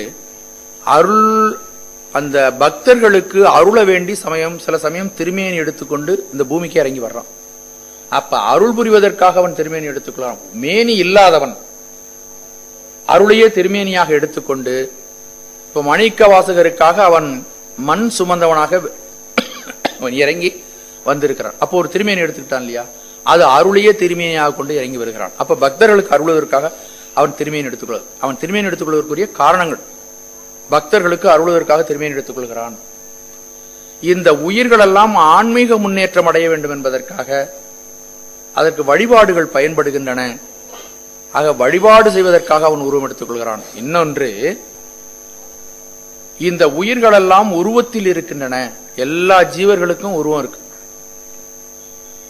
நம்ம ஜீவர்கள் என்று எடுத்துக்கொண்டால் நம்ம மனிதன் மட்டும் கிடையாது, 84 லட்சம் உயிர் வகைகள் இருக்கின்றன என்று பெரியவர்கள் சொல்லுகிறார்கள். இந்த உயிர் வகைகளுக்கு உயிர்கள் சிந்திக்கும் பொழுது உருவத்தை பற்றி மட்டும்தான் அவைகளால் சிந்திக்க முடியும். அசாதாரணமான இந்த மனிதர்களுக்குள்ளே அசாதாரணமான சில மனிதர்கள் இருக்கிறாங்க. அவங்க மட்டும்தான் நிர்குண பிரம்மத்தை பற்றி, அதாவது உருவமற்ற பரம்பொருளை அவர்களால் வழிபட முடியும். எல்லாராலையும் வழிபடவே முடியாது. இதுதான் மனிதனை, அதாவது உயிர்களை பற்றிய அவர்களுடைய மனவியலை பற்றிய உண்மை. அதுதான் எல்லா சமயத்தவர்களும் உருவத்தை வழிபடுகிறார்கள். உருவம் இல்லைன்னு சொல்றவங்க கூட எதை வழிபடுறாங்க? உருவத்தை தான் வழிபடுகிறார்கள் என்பதை நாம் நிரூபிக்க முடியும். கடவுள் என்ன செய்தான்? நம்முடைய உயிர்களுக்கெல்லாம் முதல்ல உருவம் கிடையாது, அருவமா தான் உயிர்கள் இருந்தன. இது முதல்ல இந்த காரணத்தை நான் சொல்லி இருக்கிறேன். அந்த உயிர்கள், உருவமில்லாமல் இருந்த உயிர்கள் கடைத்தேற வேண்டும் என்பதற்காக இந்த உடலாகிய இந்த 36 கருவுடன் கூடிய இந்த உடம்பை சிருஷ்டி பண்ணி நமக்கு கொடுத்திருக்கிறான். உருவம் இல்லாததுக்கு யார் உருவம் கொடுத்தது? சிவபெருமான். அப்ப உருவத்தோடு வந்த நாம், அருவமாக இருந்த நம்ம உடலாகிய உருவத்தை எடுத்துக்கொண்டு வந்த நாம் சிந்திக்கும் பொழுது எப்படி சிந்திப்போம்? உருவத்தை தான் நம்மால சிந்திக்க முடியும். நம்முடைய இயற்கை, நம்முடைய உயிர்களுடைய இயற்கை. அதான் வேற ஒரு மாதிரி சொன்னார், ஒரு எருமை மாடு இறைவனை வழிபட வேண்டும் என்றால் 100 தலையுடைய எருமை மாட்டாக அது சிருஷ்டித்துக் கொள்ளும் அப்படின்னு சொன்னார். அது கற்பனை பண்ணும் பொழுது அதுக்கு அதனுடைய உருவத்திலும் அது அந்த உருவத்தை ஏற்படுத்திக் கொள்ளும். அப்ப மனிதர்கள் உருவத்தைத்தான் வழிபட முடியும், உருவத்தை அவர்கள். ஆகவே அவன் என்ன செய்தான்னு கேட்டா, சிவபெருமான் இந்த ஜீவர்களெல்லாம் உய்வடைய வேண்டும் என்பதற்காக இந்த உருவத்தை அவனே மேற்கொண்டு நமக்கு காட்டியிருக்கிறான். நம்முடைய கற்பனையில் விளைந்தது அல்ல. இந்த எருமாட்டு சொன்ன பாருங்க, அது மாதிரி அதனுடைய கற்பனை பண்ணி 100 தலை உள்ள எருமாட்டை கற்பனை பண்ணி, அது மாதிரி அல்ல. இந்த மகா பிரளயம் நிகழ்ந்த பிறகும், இதெல்லாம் நான் சொல்றதெல்லாம் மிக உயர்ந்த சிந்தனையின் விளைவாக வந்தது. இதெல்லாம் அருளாளர்கள் இதை அங்கீகரித்து இருக்கிறார்கள். ஒரு சிருஷ்டி முடிஞ்சு அடுத்த சிருஷ்டி தோன்றினால், சிருஷ்டி இந்த சிருஷ்டி எத்தனை காலம், எத்தனை கோடி ஆண்டுகள் இருக்கும் என்பதை நம்மாலே சொல்ல முடியாது. அந்த சிருஷ்டி முடிஞ்சு அடுத்தது தோற்றத்துக்கு வரும்பொழுது நடராஜ பெருமான் தான் வருவார். ஏன்? இது நம்முடைய சிருஷ்டி இல்லை. இறைவனே தனக்கு வடிவம் கொடுத்து கொண்டு இந்த மனிதர்கள் உய்வடைவதற்காக அந்த இரு வடிவத்தை நமக்கு காட்டக்கூடியது. அதனால புனருற்பம் நிகழ்ந்து மீண்டும் சிருஷ்டி வரும்பொழுது எது வரும்? இறை திருமேனிகள். அந்த 25 வடிவம் அவன் கொடுத்திருக்கிறான் சிவருமான். அந்த 25 வடிவம் தான் மறுபடியும் வரும். ஆகவே அவன் இந்த உயிர்களை உயிர்ப்பதற்காக தானே அருள், அவனுடைய மாயாமலத்தினால் நம்முடைய உடம்புகள் ஆனது. நம்முடைய உடம்புல மாயிலிருந்து எடுத்த சேர்த்த பொருள்கள். ஆகவே இந்த தூல பொருள்களால் ஆக்கிய உடம்பு, இதுல எல்லா விதமான அழுக்குகளும் உண்டு. இந்த உடல் இயங்கிக்கிட்டு இருக்கும் பொழுதே வியர்வை வருகிறது. வியர்வை வெளியே அழுக்குகளோடு சேர்கிறது, அழுக்கா உருளுது உடம்பெல்லாம். ஒரு நாள் சோப்பு போட்டு குளிக்கலன்னா நார ஆரம்பிச்சிருது. உடம்புல இருக்கிற கழிவுகள் அவ்வப்போது வெளியேற வேண்டாம், இது அழுக்கில் நிறைந்து விடுகிறது. உள்ளிருக்கின்ற கழிவுகளெல்லாம் வெளியேறிக்கிட்டே இருக்கணும், அப்பதான் உடம்பு சுத்தமாக இருக்கும். ஆனால் இறைவன் கொள்ளுகின்ற மேனிகள் நம்மால் மாயையினால் ஆனது உடல் இல்லை. அவைகள் அருளால் கொண்ட திருமேனிகள். அவைகளை நாம் மாயிலிருந்து எடுத்த பொருள்களால் செய்து வைத்திருக்கிறோம். இந்த உருவத்தை யார் காட்டினா அப்படின்னா, சிவபெருமான் அருளாளர்களுக்கு இந்த உருவத்தை காட்டினான். எதுல? ஞான காட்சியில. ஒலியாகவும் ஒளியாகவும் காட்டினான். ஒளி உருவமாக காட்டினான். நடராஜருடைய வடிவம் ஒளி வடிவமாக ஞானிகளுக்கு காட்சியில வந்துச்சு, ஞான காட்சியில.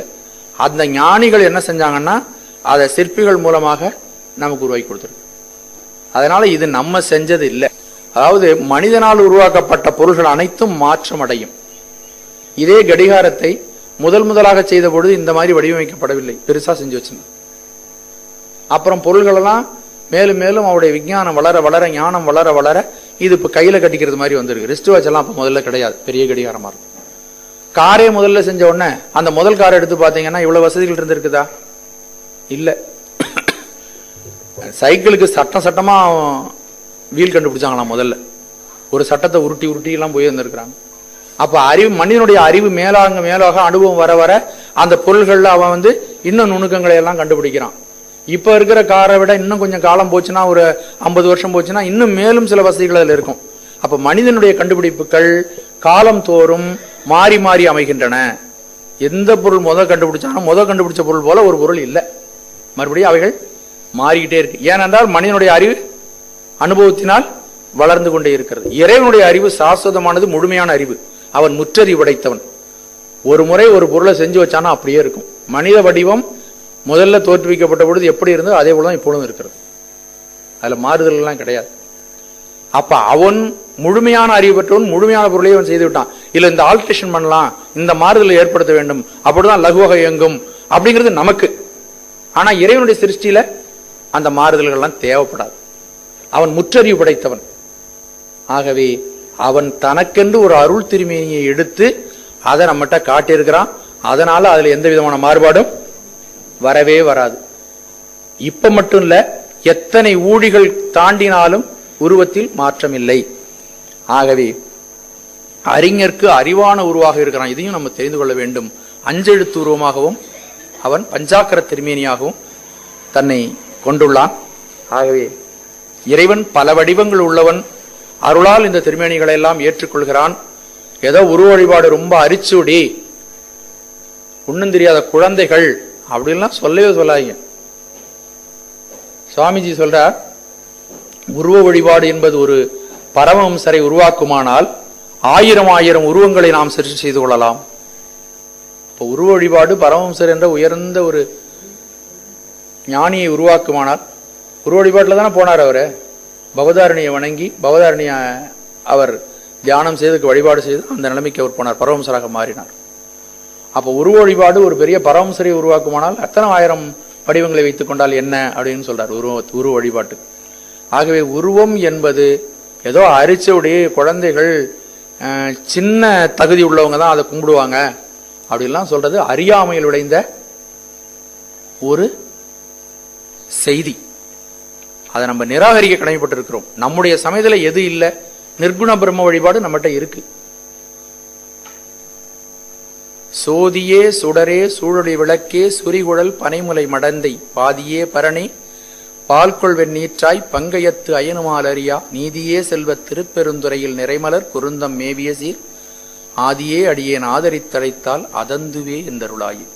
இந்த பாடல்ல 3 விதமான வழிபாடுகளும் சொல்லப்பட்டிருக்கு. ஜோதியே சுடரே, உருவமாகவும் இருக்கிறான், அருவுருவமாகவும் இருக்கிறான், அருவமாகவும் ஒன்று இருக்கிறான். நீங்க அருவத்தை வழிபடணும் வேண்டும் என்று சொன்னால் அதற்குரிய வழிபாட்டு முறைகள் நம்மிடம் இருக்கின்றன. அதை சொல்லிட்டு வெளியில் நீங்க போக வேண்டியதில்லை. அவன் அருவுருவாக வழிபடணும், அதுக்குரிய உருவம் நம்மிடம் இருக்கிறது, அங்கே வழிபாடு நிகழும். இது உலகம் அளாவிய சமயம், மனித சமுதாயத்திற்கும் முழுமைக்காமான சமயம் நம்முடைய சமயம், எல்லாவற்றுக்கும் இடம் கொடுத்த சமயம். அதனால எதை சொல்லிட்டு இங்க இருந்து நம்ம வெளியில போக வேண்டிய அவசியம் நமக்கு கிடையாது. அவனுடைய 25 திருமேனிகள் அவனுக்கு அருளால் கொண்டிருக்கிறான். பேரை மட்டும் காதல கேட்டுக்கலாம். லிங்கோற்பவர் எங்க இருக்கார் தெரியுமா? சுகாசனர், கல்யாண சுந்தரமூர்த்தி, அர்த்தநாரீஸ்வரர், சோமாஸ்கந்தர், சக்கரவரதர். இப்ப திருமாலுக்கு சக்கரம் கொடுத்தது அதனால சக்கரவரதர், திரிமூர்த்தி, அரியர்த்தர், அதாவது சங்கரநாராயணன் சொல்றோம் இல்லையா, அரிய தன்னுடைய பாதி உருவத்தில் ஏற்றுக்கொண்டவர், தட்சிணாமூர்த்தி, பிக்ஷாடனர், கங்காளர், காலசம்ஹாரமூர்த்தி, காமசம்ஹாரமூர்த்தி, சலந்தர சம்ஹாரமூர்த்தி, திரிபுர சம்ஹாரமூர்த்தி, சரபமூர்த்தி, நீலகண்டர், திரிபாதமூர்த்தி, ஏகபாதமூர்த்தி, பைரவர், இடபாரூடர், சந்திரசேகரர், நடராஜர், கங்காதரர், கஜமுக அனுக்கிரக மூர்த்தி, விநாயகருடைய கஜமுக. அப்படி 25 வடிவங்கள் அவருக்கு இருக்கின்றன. இந்த வடிவங்களை 3 வகையாக கூட பிரிக்கலாம். நிறைய செய்திகளை சொன்னா சமயத்தில் கொஞ்சம் சோர்வா இருக்கும். இந்த வடிவங்களை 3 வகையாக பிரிக்கலாம். நமக்கு என்ன கேட்கிறோமோ அதுக்கு தகுந்த வடிவம் அவர்கிட்ட இருக்கு. போகமூர்த்தி, உலகியல் இன்பங்களை எல்லாம் தரணும்னு போய் இவர்கிட்ட கேட்டா அவர் கொடுப்பார். கல்யாண சுந்தரர் பார்வதி பரமேஸ்வரர் நிற்கிறவர், அம்மையப்பராக இருக்கக்கூடியவர், திருமண கோலத்தில் இருக்கின்றவர்.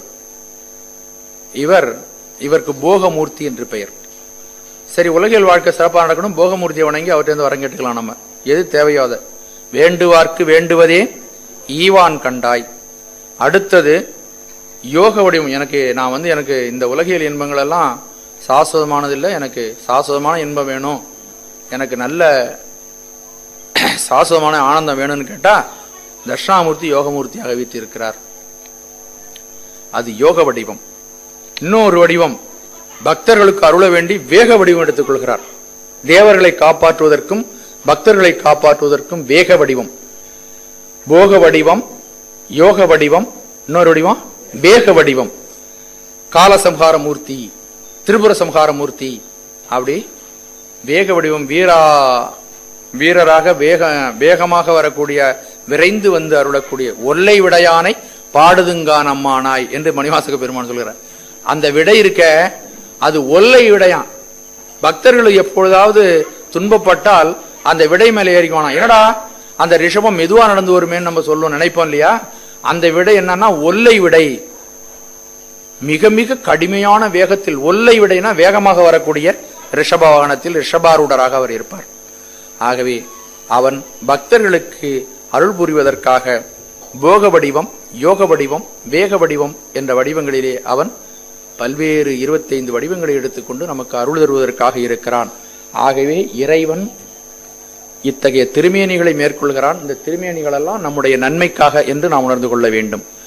அருவும் உருவும் அறிஞர்க்கு அறிவாம் உருவும் உடையான் உளன். அதை நம்புங்க. கடவுள் நமக்காக இந்த மாதிரி உருவங்களை எல்லாம் எடுத்துக்கொள்வதற்கு நம்முடைய நன்மைக்காக கருணையாளன் ஒருவன் நமக்கு பக்கத்திலே இருக்கான்.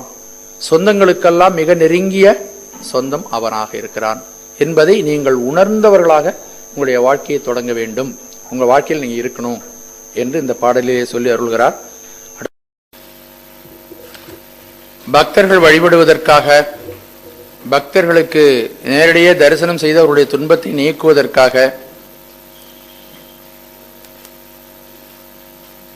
ஆன்மாக்கள் வழிபாடு எளிமையாக செய்வதற்காக, ஆன்மாக்கள் உருவத்தை பற்றி மட்டுமே சிந்திக்க முடியும், உருவத்தை பற்றி நின்று சிந்திக்க வேண்டும் என்பதற்காக, முடியும் என்பதற்காக இறைவன் அருள் திருமேனிகளை மேற்கொள்கிறான் என்று சென்ற பாடல்ல பார்த்தோம்.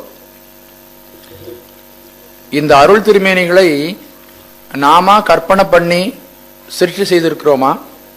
இந்த இறை வடிவங்களை யார் தோற்றுவித்தார்கள் என்ற சந்தேகம் இயல்பாக எழுமல்லவா? அந்த கேள்விக்கு இந்த பாடலிலே விடை சொல்லுகின்றார் ஆசிரியர் உமாபதி சிவாச்சாரியார். பல் ஆறுயிர் உணரும் பான்மையென மேல் ஒருவன் இல்லாதான் எங்கள் இறை. பல் ஆறுயிர், அளவில்லாதவனாக உள்ள ஆன்மாக்கள்.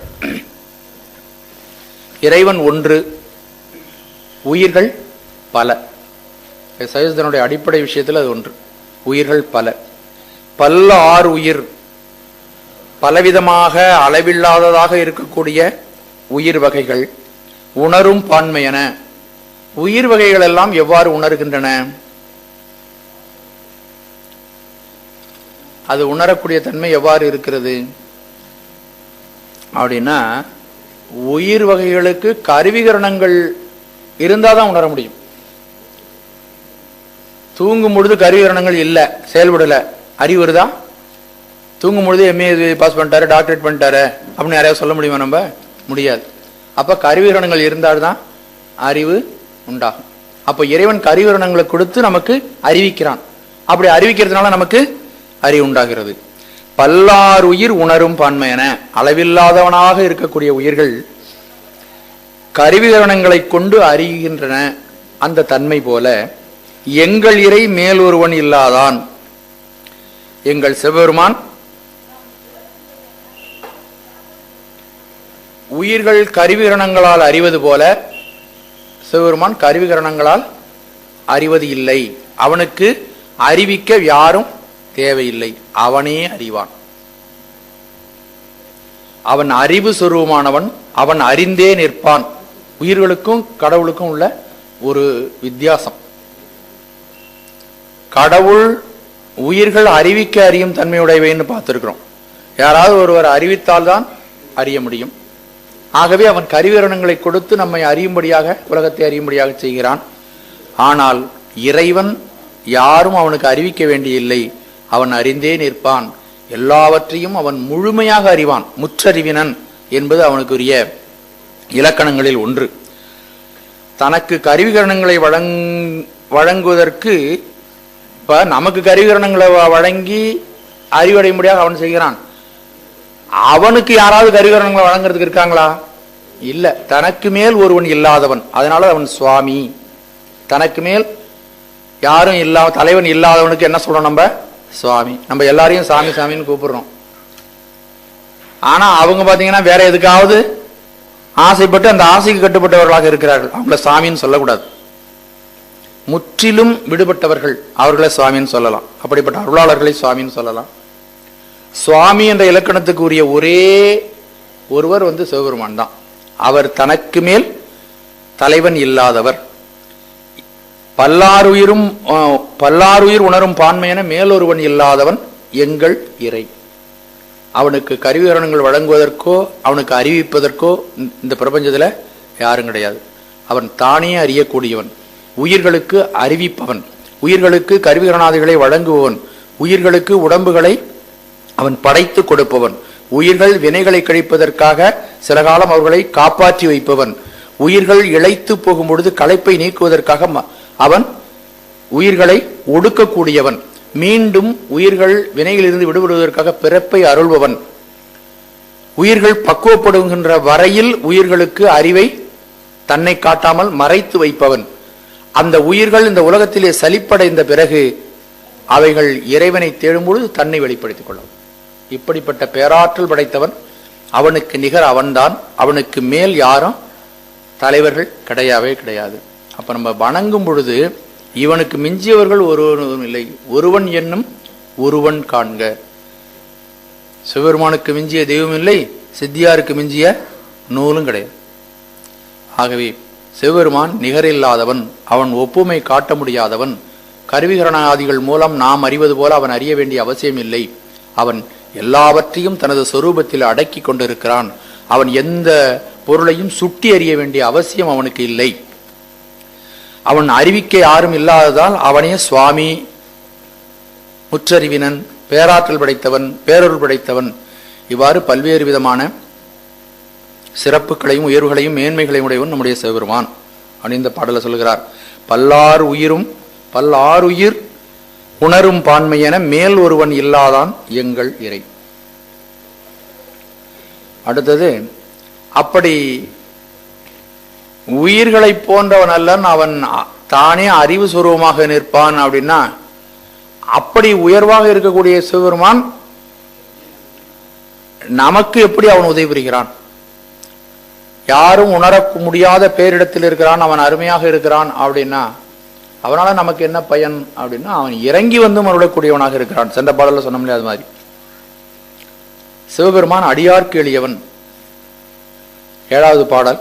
ஆனா அறிவாய் அகலான் அடியார்க்கு வான்நாடர் காணாத மண். வான்நாடர் காணாத மண். வான்நாடர்னா வான உலகத்திலே இருக்கக்கூடிய தேவர்கள்.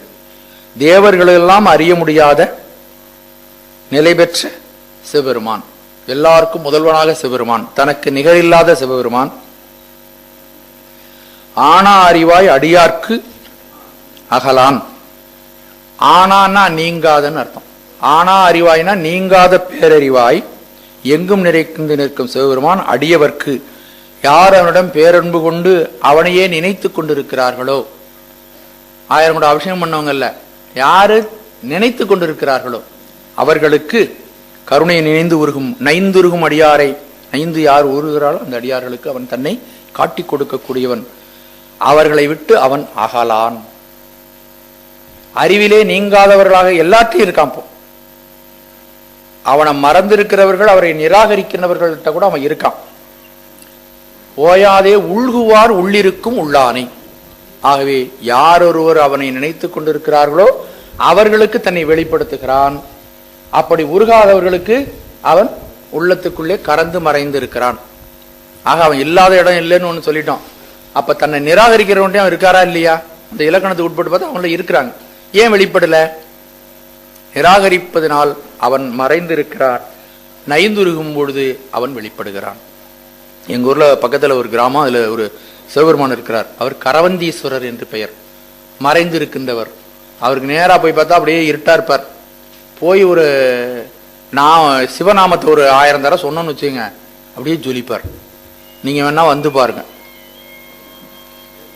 அந்த நாமத்தை சொல்ல சொல்ல அந்த உருவம் வந்து ஜொலிக்க ஆரம்பிச்சிடும். அவருக்கு பேர் என்னன்னா கரவந்தீஸ்வரர். அப்படி கரவந்தீஸ்வரர்னு பேர் இருக்கிறதுனால நம்ம போய் ஒரு தடவை அவரை கூப்பிடலாம் அப்படின்னு அவர் பேரை சொல்ல சொல்ல அந்த முகத்திலே ஒரு ஜொலிப்பு, அந்த முகம் ஒரு பளிச்சுன்னு ஒளி வடிவமாக மாறி அமைதியை நாம் பார்க்கலாம். அவன் கரவந்தீஸ்வரன். ஆனா அறிவாக நம்மிடம் நீங்காத அறிவாக இருக்கிறான். எல்லாரிடமும் இருக்கிறான். அவன் இல்லாத இடம் இல்ல. அவனுடைய நுண்மைக்கு நிகரில்லை அப்படின்னு சொல்லியிருக்கிறோம். அவன் நுண்மையாக இருக்கக்கூடியவன், மறைந்திருக்கிறான். அகலான், அடியவர்க்கு அகலாமல் இருக்கிறான். அப்படிப்பட்ட இந்த உயர்ந்த பொருள் வானத்தில் உள்ள தேவர்களுக்கு கூட அகப்பட மாட்டான். ஏனென்றால் தேவர்கள் அவர்கள் தன்னுடைய பயனை எதிர்பார்த்து வழிபாடு நிகழ்த்துகிறார்கள்.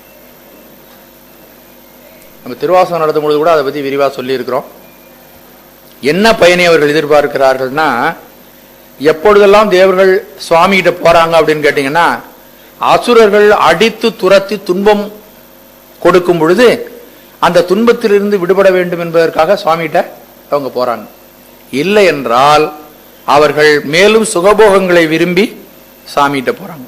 அதனால கடவுள் என்ன செய்யறாரா, எப்பொழுதுமே அந்த சொர்க்கலோகத்துல போய் இருக்கவே மாட்டார். நம்பால்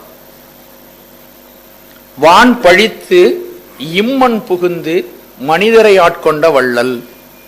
வானாடார் காணாத மண் என்று இங்க சொல்லுகின்றார். மாநாடர் காணாதவன்னா அங்க வான உலகத்தில் அவர் இருக்கிறதே இல்லையே.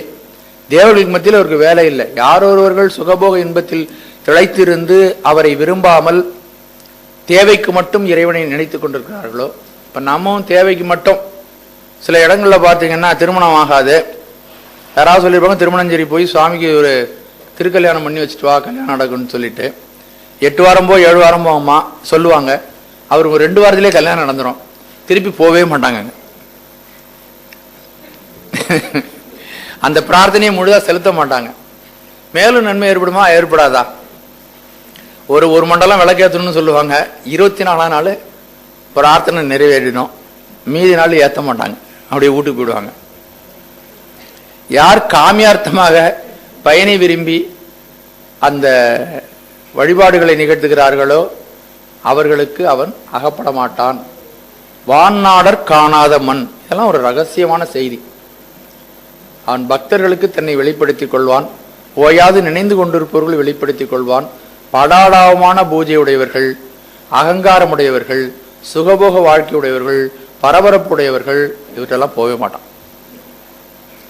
ஆகவே சிவபெருமான் ஆனாத அறிவாய் உள்ளவன். நம்மகிட்ட தான் இருக்கான். எட்டியெல்லாம் இல்லை. அண்மையன் சேய்மையன். நினைக்காதவங்களுக்கு சேய்மையிலே உள்ள இருக்கிறான். அவன் தூரத்தில் இருக்கிறான். நினைக்கிறவங்களுக்கு அவன் அண்மையிலே இருக்கான். அவன் போக்குவரவற்ற பொருள். ஏன்னா இப்ப இந்த ஒரு பொருள் இருக்கு. இந்த பொருள் இந்த வியாபகத்துக்குள்ள அடங்கின பொருள். இந்த பொருளை இந்த இடத்துல நவுத்தலாம். இதுக்கு போக்கு உண்டு, வரவு உண்டு. இவ்வளவும் இடத்துலயும் ஒரு பெரிய வியாபக பொருள். அவனை தவிர உலகத்துல வேற எந்த பொருளும் கிடையாது. அவன் எங்க போறது எங்க வர்றது? நம்ம வேணா ஓடி போயிட்டு ஓடிடலாம். அவன் போக வேண்டியல அசைவுக்குள்ளே அசைவில்லாதவன். அவனுக்கு போக்குவரவு எங்கேயும் கிடையாது. இருந்த இடத்திலிருந்து எல்லாவற்றையும் அறியக்கூடியவன். போகாமல் போக வல்லவன், ஓடாமல் ஓட வல்லவன், இருந்த இடத்திலிருந்தே அனைத்தையும் அறிய வல்லவன். ஆனா அறிவாய், நீங்காத பேரறிவாய், கெடாத பேரறிவாய். நம்முடைய அறிவுக்கெல்லாம் கேடு உண்டு. அப்படியே உட்கார்ந்து இருக்கிறோம். ஏதாவது உடம்பில் உள்ள கருவிகள் ஒன்று சரியா ஃபங்க்ஷன் பண்ணலன்னா மயக்கம் வந்துருச்சுன்னு அறிவு கெட்டு போயிடும். நிக்க கூட நமக்கு சக்தி இல்லாமல் போயிடும். யாராவது உதவி தேவைப்படும். நம்முடைய உடம்பை நம்ம தூக்க முடியாது, வேற யாராவது தூக்கணும். ஆனால் இறைவன் நீங்காத பேரறிவு வடிவமானவன். அறிவு சுரூபமானவன், ஞான சுரூபமானவன். அப்படிப்பட்ட பெருமான் அடியவர்களுடைய அறிவிலே மறைந்திருக்கிறான், அறிவிலே இருக்கிறான். நினைந்திருக்கும் பொழுது வெளிப்படுகிறான். நினையாதவர்களுக்கு உயிருக்குள் இருந்தும் தெரியாதவனாக இருக்கு. அவன் வானநாடர்களுக்கு கூட, தேவர்களுக்கு கூட அவன் தன்னை வெளிப்படுத்திக் கொள்வது இல்லை. ஆகவே அன்போடு கூடி வழிபட வேண்டும் என்பது இந்த பாடலுடைய கருத்து. ஆனா அறிவாய் அகலான் அடியவர்க்கு வான்னாடர் காணாதவன். இதெல்லாம் இறைவனை பற்றிய செய்திகள். இது ஞானிகள் கண்ட செய்திகள். வழிபாடுங்கிறது இதுதான். அப்புறம் ஏன் தாயுமான சுவாமிகள் அந்த பாடல்ல சொல்றாரு பாருங்க, ஒரு காலம் அன்றி இது சதாகால பூஜையாய் ஒப்புவித்தேன். பூஜைங்கிறது ஒரு நிமிஷத்துல, ஒரு வினாடியில, ஒரு மணி நேரத்தில் நடைபெறுவது அல்ல. வாழ்க்கையே பூஜை. என் உடம்ப நான் நல்லா பராமரித்தேன்னா அது இறைவனுக்கு செய்யக்கூடிய ஆராதனை. ஏன்னா இறைவன் கொடுத்த உடல். இதை தேவையில்லாத பொருள்களை உள்ள அனுப்பி, தேவையில்லாத புகையெல்லாம் உள்ள அனுப்பி, இதை கெடாம நான் வச்சுக்கிட்டேன்னா கடவுளுக்கு செய்யக்கூடிய பூஜை. ஒரு காலம் அன்றி இது சதாகால பூஜையாக ஒப்புவித்தேன்னா அப்போ 24 மணி நேரமும் மணி அடிச்சுட்டு உட்கார்ந்தாருன்னு அர்த்தமா? இல்லை. தன்னிடம் எதிரே வருகின்ற மனிதனிடம் மனிதாபிமானமாக நான் நடந்து கொண்டால் அது சிவபெருமானுக்கு செய்கின்ற பூஜை. எதிரே வருகின்ற மனிதனிடம் நான் நேர்மையாக நடந்து கொண்டால் சிவபெருமானுக்கு செய்கின்ற பூஜை. எதிரே வருவனிடம் நான் கறந்து என்னுடைய மனதை ஒழித்து வஞ்சகம் செய்தேனால் அது சிவபெருமானுக்கு செய்கிற அபச்சாரம். என்னுடைய வாழ்க்கையினுடைய ஒவ்வொரு அம்சங்களிலும் இறைவன் வெளிப்பட வேண்டும். சிவமாம் தன்மை வெளிப்படும்படியாக நம்முடைய வாழ்க்கையை நாம் அமைத்துக் கொள்ள வேண்டும். மனித உறவுகளை கூட நம்ம ஆன்மீகமாக மாற்றி அமைக்கலாம். அவனுக்கு தான் சிவபெருமான் சட்னி ஈஸியாக கிடைப்பான். சிவபெருமானை விட்டு வாழ்க்கை ஏது? தனியா ஒரு பூஜைக்கு ஒரு மணி நேரம், மீதி எல்லாம் உலகாயத்துக்கு 1 மணி நேரம்னு ஒண்ணு கிடையாது. வாழ்க்கையே ஆராதனையாக நிகழ வேண்டும். ஒரு காலம் அன்றி இது சதாகால பூஜையாய் ஒப்புவித்தேன் கருணை கூர். முழுமையாக என்னுடைய வாழ்க்கையை முழுதும் உன்னுடைய திருவடிக்கு சரணாகதி செய்து விட்டேன். அதிக நேரம் தூங்கி சோம்பேறியா இருந்தா சிவபெருமானுக்கு செய்கின்ற அபச்சாரம். தூங்காமே முழிச்சு இருந்தாலும் சிவபெருமானுக்கு செய்கின்ற அபச்சாரம். நிறைய சாப்பிட்டா சிவபெருமானுக்கு செய்கிற அபச்சாரம். சாப்பிடாம பட்டினி போட்டா சிவபெருமானுக்கு செய்கின்ற அபச்சாரம். உடம்பினை முன்னம் இழுக்கன்றிருந்தேன் உடம்பினுக்குள்ளே உருவுருள் கொண்டேன் உடம்பினுக்குள்ளே உத்தமன் கோயில் கொண்டான் என்று உடம்பினை யான் இருந்து ஓம்புகின்றேனே. இதை சித்திரவதை பண்றதுக்கு நமக்கு என்ன உரிமை இருக்கு? நம்முடைய சொத்து இல்ல, இது சுவாமியினுடைய சொத்து. இந்த எந்திரத்தை போல ஒரு எந்திரம் உலகத்திலேயே கிடையாது. அற்புதமான எந்திரம் நம்முடைய எந்திரம். மாயா இயந்திரம் அப்படின்னு சிவஞான போதம் சொல்கிறது. மாயா இயந்திர தனுவினுள் ஆன்மா. இந்த உடம்புக்குள்ள ஆன்மா இயங்குகிறது. நம்ம என்னென்னமோ சாப்பிட்றோம் பாருங்கய்யா. எவ்வளவோ வகை வகையான உணவுகளை சாப்பிட்றோம். அப்படி சாப்பிட்டோன்னே இதை செரிக்கிறதுக்கு உள்ளேயே ரசாயனங்கள் தயாராகி, கல்லீரலிலும் மண்ணீரலிலும் ரசாயனங்கள் தயாராகி, கணையத்திலும் தயாராகி, அதுவே பல்வேறு கலவைகளை தானாக செய்து கொண்டு இந்த நம்ம போடுற உணவை அது செரிக்குது. நம்ம ஒரு சாத்வீகமான உணவை சாப்பிடுவதில்லை, கடமுடன்னு சில உணவுகளை எல்லாம் சாப்பிட்றோம். உடனே உள்ளேயே அங்கே ஒரு ஏற்பாடு நடக்கிறது. பல்வேறு வித ரசாயன பொருள்கள் 200-2000 வகையான ரசாயன பொருள் உற்பத்தி ஆகுதுன்னு சொல்றாங்க. நம்ம சாப்பிட்றது சாதம். அந்த சாப்பாடு பல்வேறு விதமான ரசாயனத்தை உற்பத்தி செய்கின்ற அளவுக்கு, அதை உற்பத்தி செய்கின்ற அளவுக்கு அந்த மிஷினை தயார் பண்ணி வச்சிருக்கான ஒருத்தன். அவனை நம்ம நினைச்சு பார்க்க வேண்டிய ஒரே சாப்பாடை தான் சாப்பிட்றோம். அது இந்த இடத்துல போய் கண்ணா இருந்து பார்வையை உண்டு பண்ணுது. நினைச்சு பாருங்க. கண்ணுக்குன்னு தனியா நம்ம சாப்பிட்றது இல்லை, காதுக்கு அப்படின்னு நம்ம சாப்பிட்றது இல்லை, நாக்குக்கு சுவைக்குன்னு தனியா சாப்பிட்றது இல்லை. ஒரு உணவு தான் சாப்பிட்றோம். ஒரு பக்கம் அது தசையாக இருந்து கண்ணாக இருந்து வெளி உலகத்தை பார்க்கிறது. இன்னொரு தசையாக இருந்து ஹிருதயமாக இருந்து இரத்தத்தை சுத்தம் சுத்திகரிக்கிறது. இன்னொன்று நுரையீரலாக இருந்து காற்றை உள்வாங்கி அந்த இரத்தத்தை சுத்தம் செய்கிறது. கல்லீரலும் மண்ணீரலும் கணையமும் தன்னுடைய சுரப்பிகளை ரசாயன பொருளை சுரக்கிறது. ஒரு பகுதி சிறுகுடலாக இருக்கிறது, ஒரு பகுதி பெருங்குடலாக இருக்கிறது, ஒரு பகுதி கழிவை வெளியேற்றுகிறது, ஒரு பகுதி அந்த உடம்பை ஓம்புகிறது. இதுக்கு நம்முடைய பொறுப்புன்னு என்ன இருக்குன்னு நினைச்சு பாருங்க. நம்மகிட்ட ஒரு பொறுப்பு. இறைவன் அத்தகு உடலை நமக்கு வழங்கி இருக்கிறான். அத்தகு ஒரு எந்திரத்தை நம்மிடம் கொடுத்திருக்கிறான். அதை பாழ்படுத்துவதற்கோ நிராகரிப்பதற்கோ அதை தவறா கையாளுவதற்கோ நமக்கு என்ன உரிமை கடமை இருக்கு நினைச்சு பார்த்தோம்னு பாருங்க. ஆகவே இந்த உடலை நாம் சரியாக ஓம்பினால் கூட அது இறைவனுக்கு செய்யக்கூடிய ஆராதனை. எண்ணங்களை சுத்தப்படுத்தினால் அது இறைவனுக்கு செய்யக்கூடிய ஆராதனை. ஒழுக்கம் நிறைந்த வாழ்வு இறைவனுக்கு செய்யக்கூடிய ஆராதனை. ஆராதனையும் வாழ்க்கையும் வேற வேற கிடையாது. நம்ம சாப்பிட்றது ஆராதனை, உங்கள்கிட்ட நான் பேசிட்டு இருக்கிறது ஆராதனை, எல்லாம் ஆராதனை தான். அதனாலதான் ஒரு காலம் அன்றி இது சதாகால பூஜையாய் ஒப்புவித்தேன் கருணை கூர். அப்பா, நீ கொடுத்த 24 மணி நேரமும் உன்னுடைய நினைவாக இருந்து உனக்கே நான் என்னுடைய வழிபாட்டை நிகழ்த்தி கொண்டிருக்கிறேன். ஓயாம கையில மணி அடிச்சுக்கிட்டு இருந்தாருன்னு கிடையவே கிடையாது. அதுக்கு அர்த்தம் அது அல்ல. என்னுடைய ஒவ்வொரு எண்ணமும் என்னுடைய செயல்பாடுகளும் தெய்வாம்சம் பொருந்தியவராக உன்னை வழிபடுவதாக அமைந்திருக்கிறது. இந்த பாண்டியன் எதுக்கு உட்கார்ந்துருந்தாருன்னா, அவரை நான் சிவபெருமான நினைச்சு அவர் என்கிட்ட ஏதாவது ஒரு யோசனை கேட்டாருன்னா அவருக்கு நான் நேர்மையான பதிலை சொன்னால் அது இறை வழிபாடு. ஒழுக்கமாக நடந்து கொண்டால் அது இறை வழிபாடு. வழிபாடும் வாழ்க்கையும் வேறு வேறு அல்ல. அதனாலதான் ஒரு காலமா அன்றி தொல்லும் அறியாமனது பலி கொடுத்தேன் கர்ம தொட்ட தேவதைகள் இல்லை துரிய நீரை சார்ந்த தேவதையாம் தொடுமர் உனக்கு அன்பு அபிஷேக நீர் உள் உரையில் எண்ணாவி நைவேத்தியம் பிராணன் ஓங்குமதி தூபதீபம் ஒரு காலம் அன்றி இது சதாகால பூஜையாய் ஒப்புவித்தேன் கருணை. நம்ம சைவ சித்தாந்தம் படிக்கிறோம். நம்ம வாழ்நாள் பூரா மூச்சு விடுவதிலிருந்து நாம் எல்லா செயல்களையும் இறைவனுக்கு அர்ப்பணமாக, இறைவனுக்கு உகந்ததாக, அவனுடைய சங்கல்பத்திற்கு தகுந்ததாக நம்முடைய வாழ்க்கையை மாற்றி அமைத்துக் கொள்ள வேண்டும். வானநாடரும் அறியோனாதவன் மறையிலீருமுன் தொடரோனாதவன் என்று மணிவாசக பெருமான் அதை சொல்லுகின்றார். கனவிலும் தேவர்க்கு அறியாய் போற்றி. அவன் நம்மகிட்ட நெருங்கி வந்து அருள் புரிகிறான். வானவர்களெல்லாம் ஏன் வாழ்த்துகிறார்கள்? வாழ்த்துவதும் வானவர்கள் தாம் வாழ்வான், அவர்கள் வாழ்வதற்காக வாழ்த்துகிறார்கள். தன்னை எல்லாம் தொட வேண்டும் என்பதற்காக இறைவனை தொடராங்களாம். இறைவனை தொழுதா அவங்க நோக்கம் பாருங்க. இறைவன் வெளிப்பட்டு அவன் அருள் புரிய வேண்டும் என்பதற்காக இறைவனை போய் கும்பிடல. இவர்கள் உயர்ந்த நிலை அடைஞ்சு இவர்களை எல்லாம் தொட வேண்டும் என்பதற்காக இறைவனை போய் தொடுறாங்க. அதெல்லாம் காமியார்த்த பக்தி என்று பெயர். அடியார்கள் அவ்வாறு இல்லை. அவர்கள் தன்னையே இறைவனுக்கு ஒப்பு கொடுத்து விடுகிறார்கள், சரணாகதி செய்து விடுகிறார்கள். அவர்களுக்கு அவன் வெளிப்பட்டு அருள் புரிவான். வானாடாதர் காணாத மண் அறிவுக்கு அறிவாயிருந்து அடியார்களுக்கு அன்பனாக இருந்து அவர்களுடைய இருக்கின்ற இடத்துக்கு இறங்கி வந்து அவர்களுக்கு அறிவுறுகிறான். 63 நாயனாரோட வீட்டுக்கு அவன் தான் வந்தான். கைலாயமலைக்கு யாரும் போகல. 63 நாயனாரும் அவங்கவுங்க வீட்டிலேயே தான் இருந்தான். இளையான்குடி மாறநாயனார் தன்னுடைய இல்லத்திலிருந்து தான் அந்த கடமைகளை அவர் செய்தார். இறைவன் திருக்கையிலை விட்டு எழுந்தருளி அவருடைய வீட்டுக்கு நடந்து வந்து கிழவ வடிவத்தில் வந்தான்.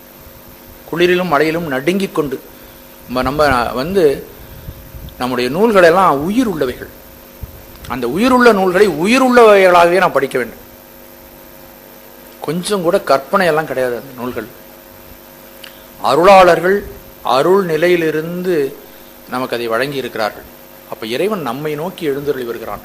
வான் நாடர் காணாத மண் ஆனா அறிவாய் அகலாமல் அறிவுக்கு அறிவாக அடியார்களோடு கூடியே இருக்கிறான். இப்ப நம்ம உட்கார்ந்து அவனை பத்தி பேசுறோம்னா இங்கதான் உட்கார்ந்துருக்கான். ஆகவே வாழ்த்துதலும் வானவர்கள் தாம் வாழ்வான் மனம் நின்பால் தாழ்த்துவதும் தம்மையெல்லாம் தொழ வேண்டி. நான் எப்படி உன்னை வணங்குறேன்? சூழ்த்தமது கரமுரலும் தாரோயை நாழியேன் வாழ்த்த பிறப்பறுத்திடுவான் யானும் உன்னை பரவுவனி. என்னுடைய பிறவியில வரக்கூடிய துன்பங்களை நீக்குவதற்காக உன்னை நான் வழிபடுகிறேன். வானவர்கள் தாம் வாழ்வதற்காக வழிபடுகிறார்கள் என்று பெருமான் இதிலே சொல்லி அருள்கிறார்கள். தீர்ந்த அன்பாய அன்பர்க்கு அவரினும் அன்ப போற்று.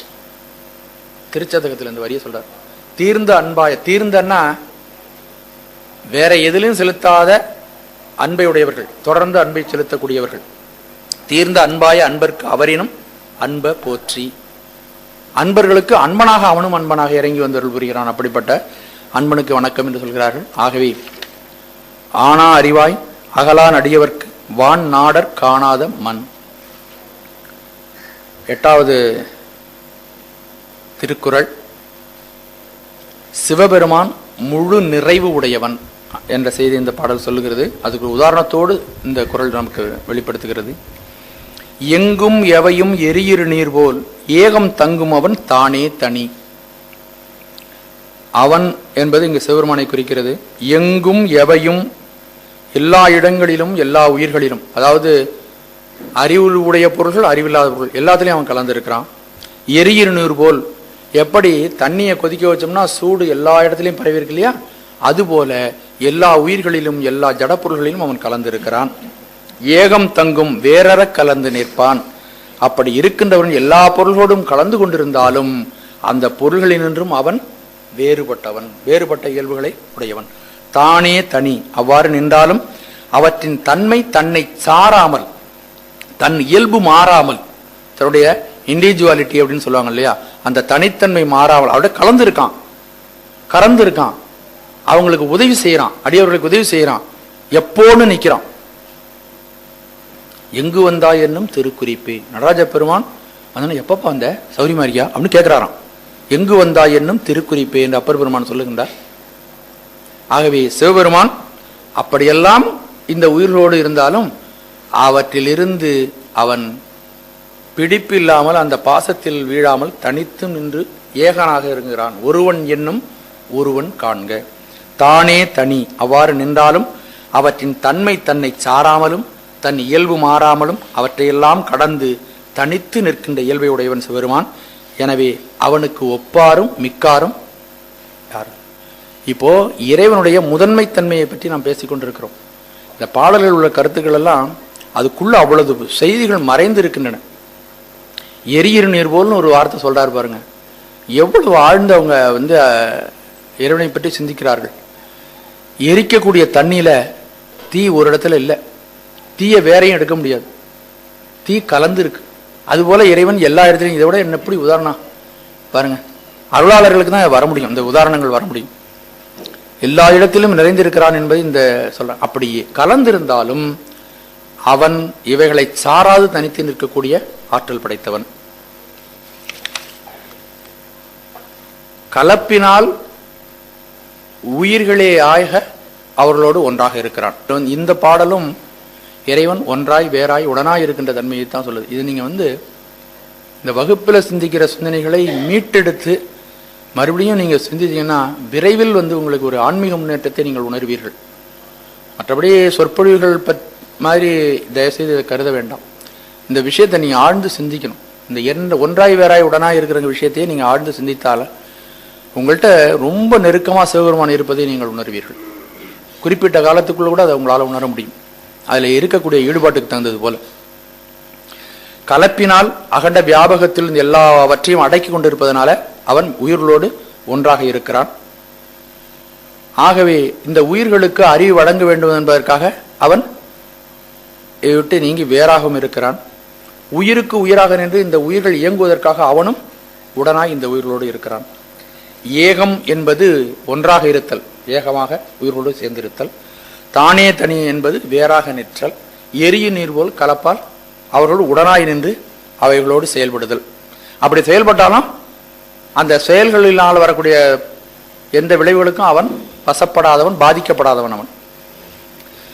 ஆகவே சிவபெருமான் இவ்வாறு ஒன்றாகவும் வேறாகவும் உடனாகவும் இருந்து உயிர்களுக்கு அருள் புரிந்து கொண்டிருக்கிறான். அதனால இந்த இடத்துல மேலே போகலாம். எங்கும் எவையும் எரியிரு நீர் போல் ஏகம் தங்கும் அவன் தானே தனி. அடுத்த பாடல். சிவபெருமான் அருளை எல்லோருக்கும் ஒன்று போலவே வழங்கக்கூடியவன், யாருக்கும் பாரபட்சம் காட்டாதவன் என்ற செய்தியை இந்த பாடல சொல்லுகின்றார். சார்ந்தவர்களுக்கு இன்பங்கள் தருவானை தத்துவனை என்று திருஞான சம்பந்தர் சொல்லுகிறார். சார்ந்தவர்க்கு இன்பங்கள் தருவானை. நலமிலன் நன்னார்க்கு நன்னினார்க்கு நல்லன் சலமிலன் பேர் சங்கரன். சம்கரன் நலத்தை செய்பவன் நன்மையை செய்பவன் அர்த்தம். சம் பிளஸ் கரன்னு பிரிக்கணும். சம்னா இன்பம் நலம், நன்மையை தருபவன் சிவபெருமான். அதனால சங்கரன் என்ற பெயர் நன்மையை செய்வன் என்ற பொருள் வருகிறது. சங்கரன். நன்னார்க்கு நலமிலன், இறைவனை சார்ந்து யார் வாழவில்லையோ அவர்களுக்கு அவனால் உண்டாகின்ற பேரின்பம் இல்லை. நன்னினார்க்கு நல்லன், யார் பேரன்போடு அவனை சார்கிறார்களோ அவர்களுக்கு அவன் இன்பத்தை பேரின்பத்தை வழங்கக்கூடியவன். இப்படி செய்யறதுனால அவனை சார்ந்தவங்க அவர் எப்போ சாதாரண மனிதன் அப்படிதான் பண்றான். என்னோட நல்லா நெருங்கி இருந்தா உதவி செய்வேன், நெருங்கி இல்லைன்னாக்கா உனக்கு உதவி செய்ய மாட்டேன். அப்ப கடவுளும் அப்படித்தானா? அவன் ஓரச்சார்புடையவனா? ஆனால் அவன் ஓரச்சார்பு இல்லாதவன். சலமிலன், தன்னை சாராதவரிடத்து வெறுப்போ தன்னை சார்ந்தவர்களிடத்து விருப்போ அவனுக்கு இல்லை. அப்படி இருந்தா அவன் மனிதன் போல தானே சார்ந்தவர்கள்ட்ட வந்து விருப்பமும் சாராதவர்கள்ட்ட வெறுப்பும் காட்டிலும் மனிதன் பிறந்தவன். அப்படியெல்லாம் சிவபெருமன் கிடையாது. அவன் ஓரச்சார்பு இல்லாதவன். அவன் ஓரச்சார்பு இல்லாதவன். ஏன்? அவன் பேரே சங்கரன். எல்லா உயிர்களுக்கும் ஓரச்சார்பு இல்லாமல் எந்த நேரமும் இன்பத்தையே சுகத்தையே வழங்கக்கூடிய ஒரு தன்மை உடையவன். முற்றாவின் திங்கள் முதல்வன் பாதமே பற்றா நின்றாரை பற்றா பாவமே. யார் இறைவனை பற்றுகிறார்களோ அவர்களுக்கு பாவங்கள் பற்றாது அப்படின்லாம் சொல்லுகிறார்கள். இப்ப இதை எப்படி நம்ம வந்து கடவுளை சார்ந்தவர்களுக்கு இன்பம் வருகிறது, சாராதவர்களுக்கு துன்பம் வருகிறது. ஆனா கடவுளே ஓரச்சார்பு இல்லாதவன், அவன் பேர் சங்கரன், எல்லாருக்கும் நல்லது வழங்குறோம். இது சமரசப்படுத்த வேண்டிய கொள்கையால தெரியுது. எப்படி அப்படின்னா, குளிர்காலத்துல தீ எரிந்து கொண்டு இருக்கிறது, சூடு இருந்து கொண்டு இருக்கிறது.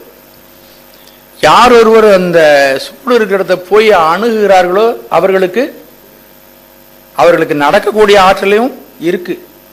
அந்த சூட்டுக்கும் பக்கத்துல போனா நமக்கு குளிர் போயிடுங்கிற உணர்வும் அவர்களுக்கு இருக்கு. ஆனா அதை யார் இந்த தெரிந்து கொண்டு பக்கத்தில் அணுகிறார்களோ அவர்களுக்கு குளிர் இல்லாமல் போகிறது.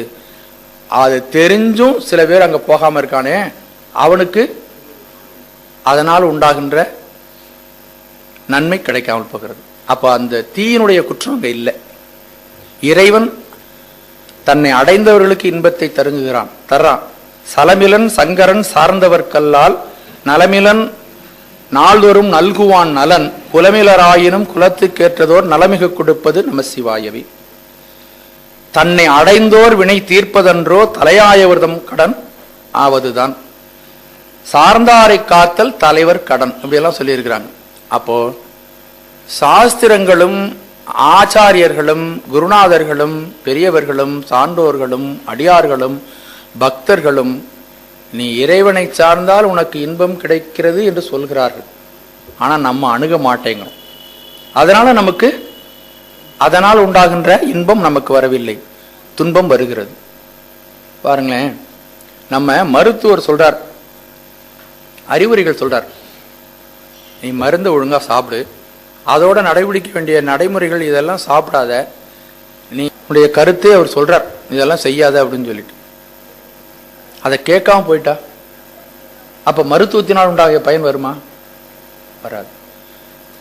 நல்ல வெடன்னு குளிருது, நெருப்புகிட்ட போனா அந்த குளிர் போயிடுங்கிறது நல்லாவும் தெரியுது. இவன் சோம்பேறிதனம் தூக்கமா இருந்துகிட்டு கிட்ட போக மாட்டேங்கிறான். சில பேர் பாத்தீங்கன்னா தூக்கம் ஜாஸ்தியா வந்துடும், அவன் எங்கேயாவது படுத்துக்குவான். ஒரு பாய போட்டு படுத்துக்க, தலைன்னு வச்சுக்கணும், கேட்க மாட்டான், இங்கேயே படுத்துக்கிறேன்னு படுத்துக்கும். அதே போல நல்ல நிழல் தரும் சாலை ஓரங்கள்ல மரம் இருக்கும், நல்ல குடிப்பதற்கு நல்ல தண்ணி இருக்கும், அதை குடிக்க மாட்டான், வேற உடம்புக்கு இல்லாத போய் குடிப்பான். அவனுக்கு தெரியும் அதை சாப்பிட்டா உடம்புக்கு கெடுதல்னு தெரியும். இறைவன் அறிவில் நின்று உணர்த்துவான், யார் மூலமாவது சொல்லுவான், எல்லாம் அனுபவமே உணர்த்தும், கேட்க மாட்டோம். இதெல்லாம் சாஸ்திரங்கள் நிறைய அறிவுரைகளை சொல்லுகின்றன. திருக்குறள் சொல்லாததா?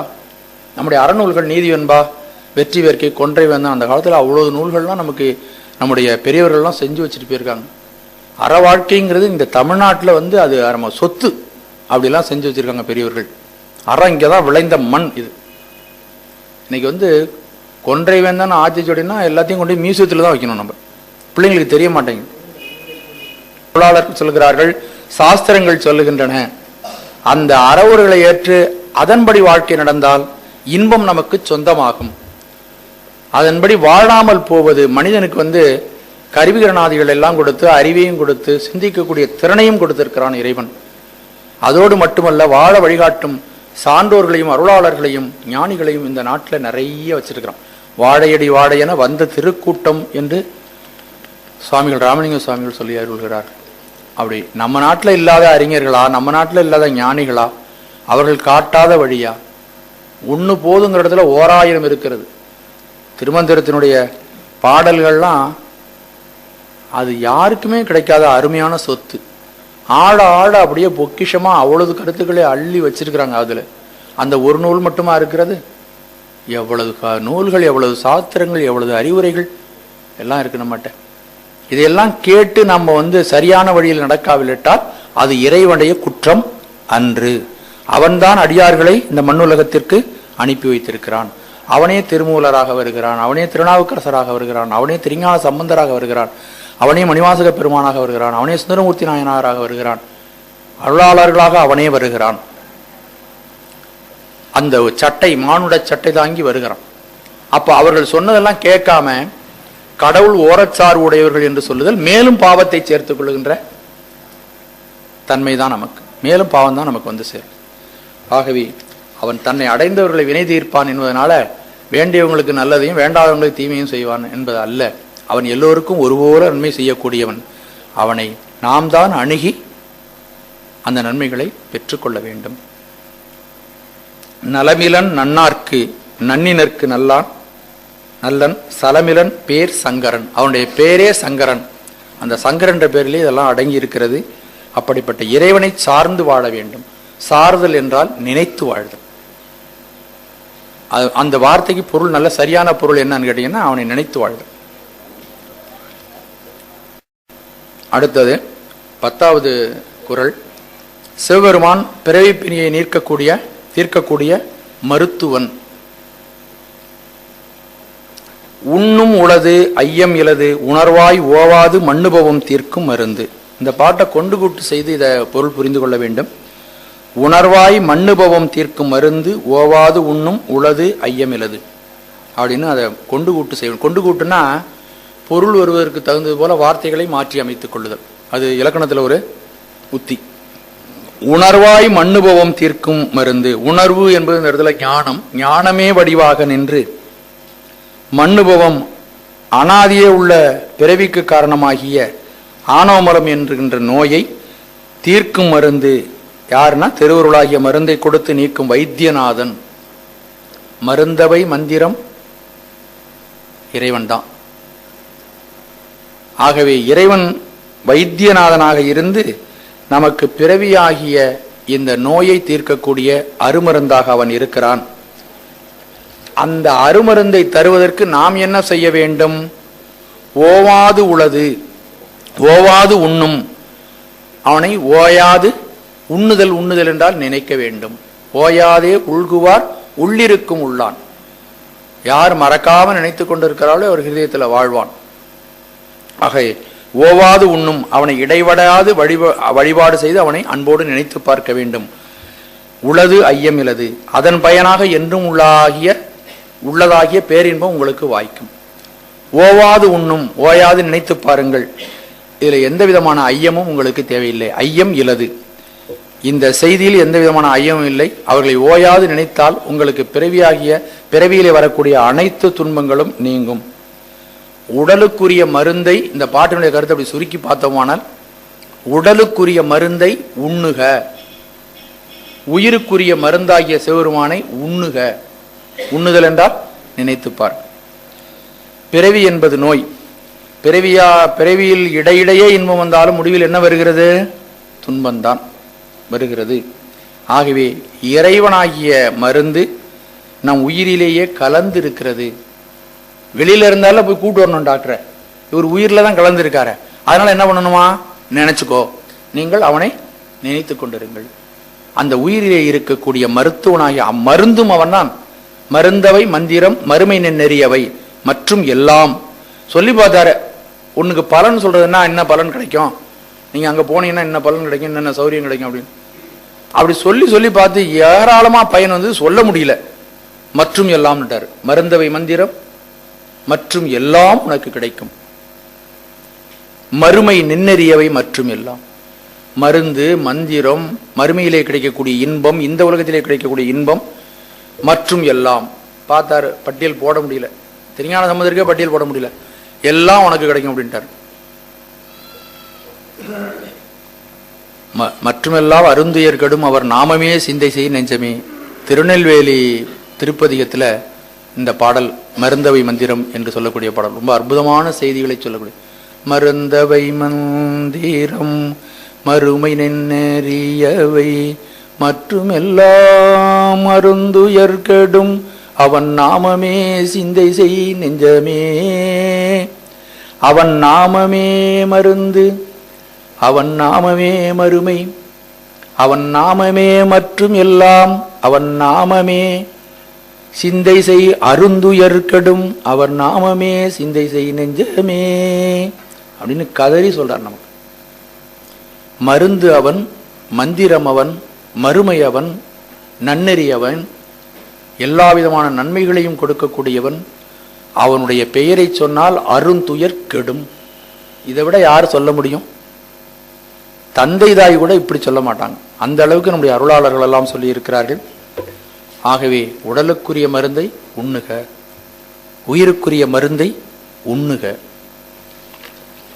உண்ணும் உளது ஐயம் இலது உணர்வாய் ஓவாது மண்ணுபவம் தீர்க்கும் மருந்து. இது பதி முதுநிலை என்ற முதல் அதிகாரம் இதில் பூர்த்தியாகிறது.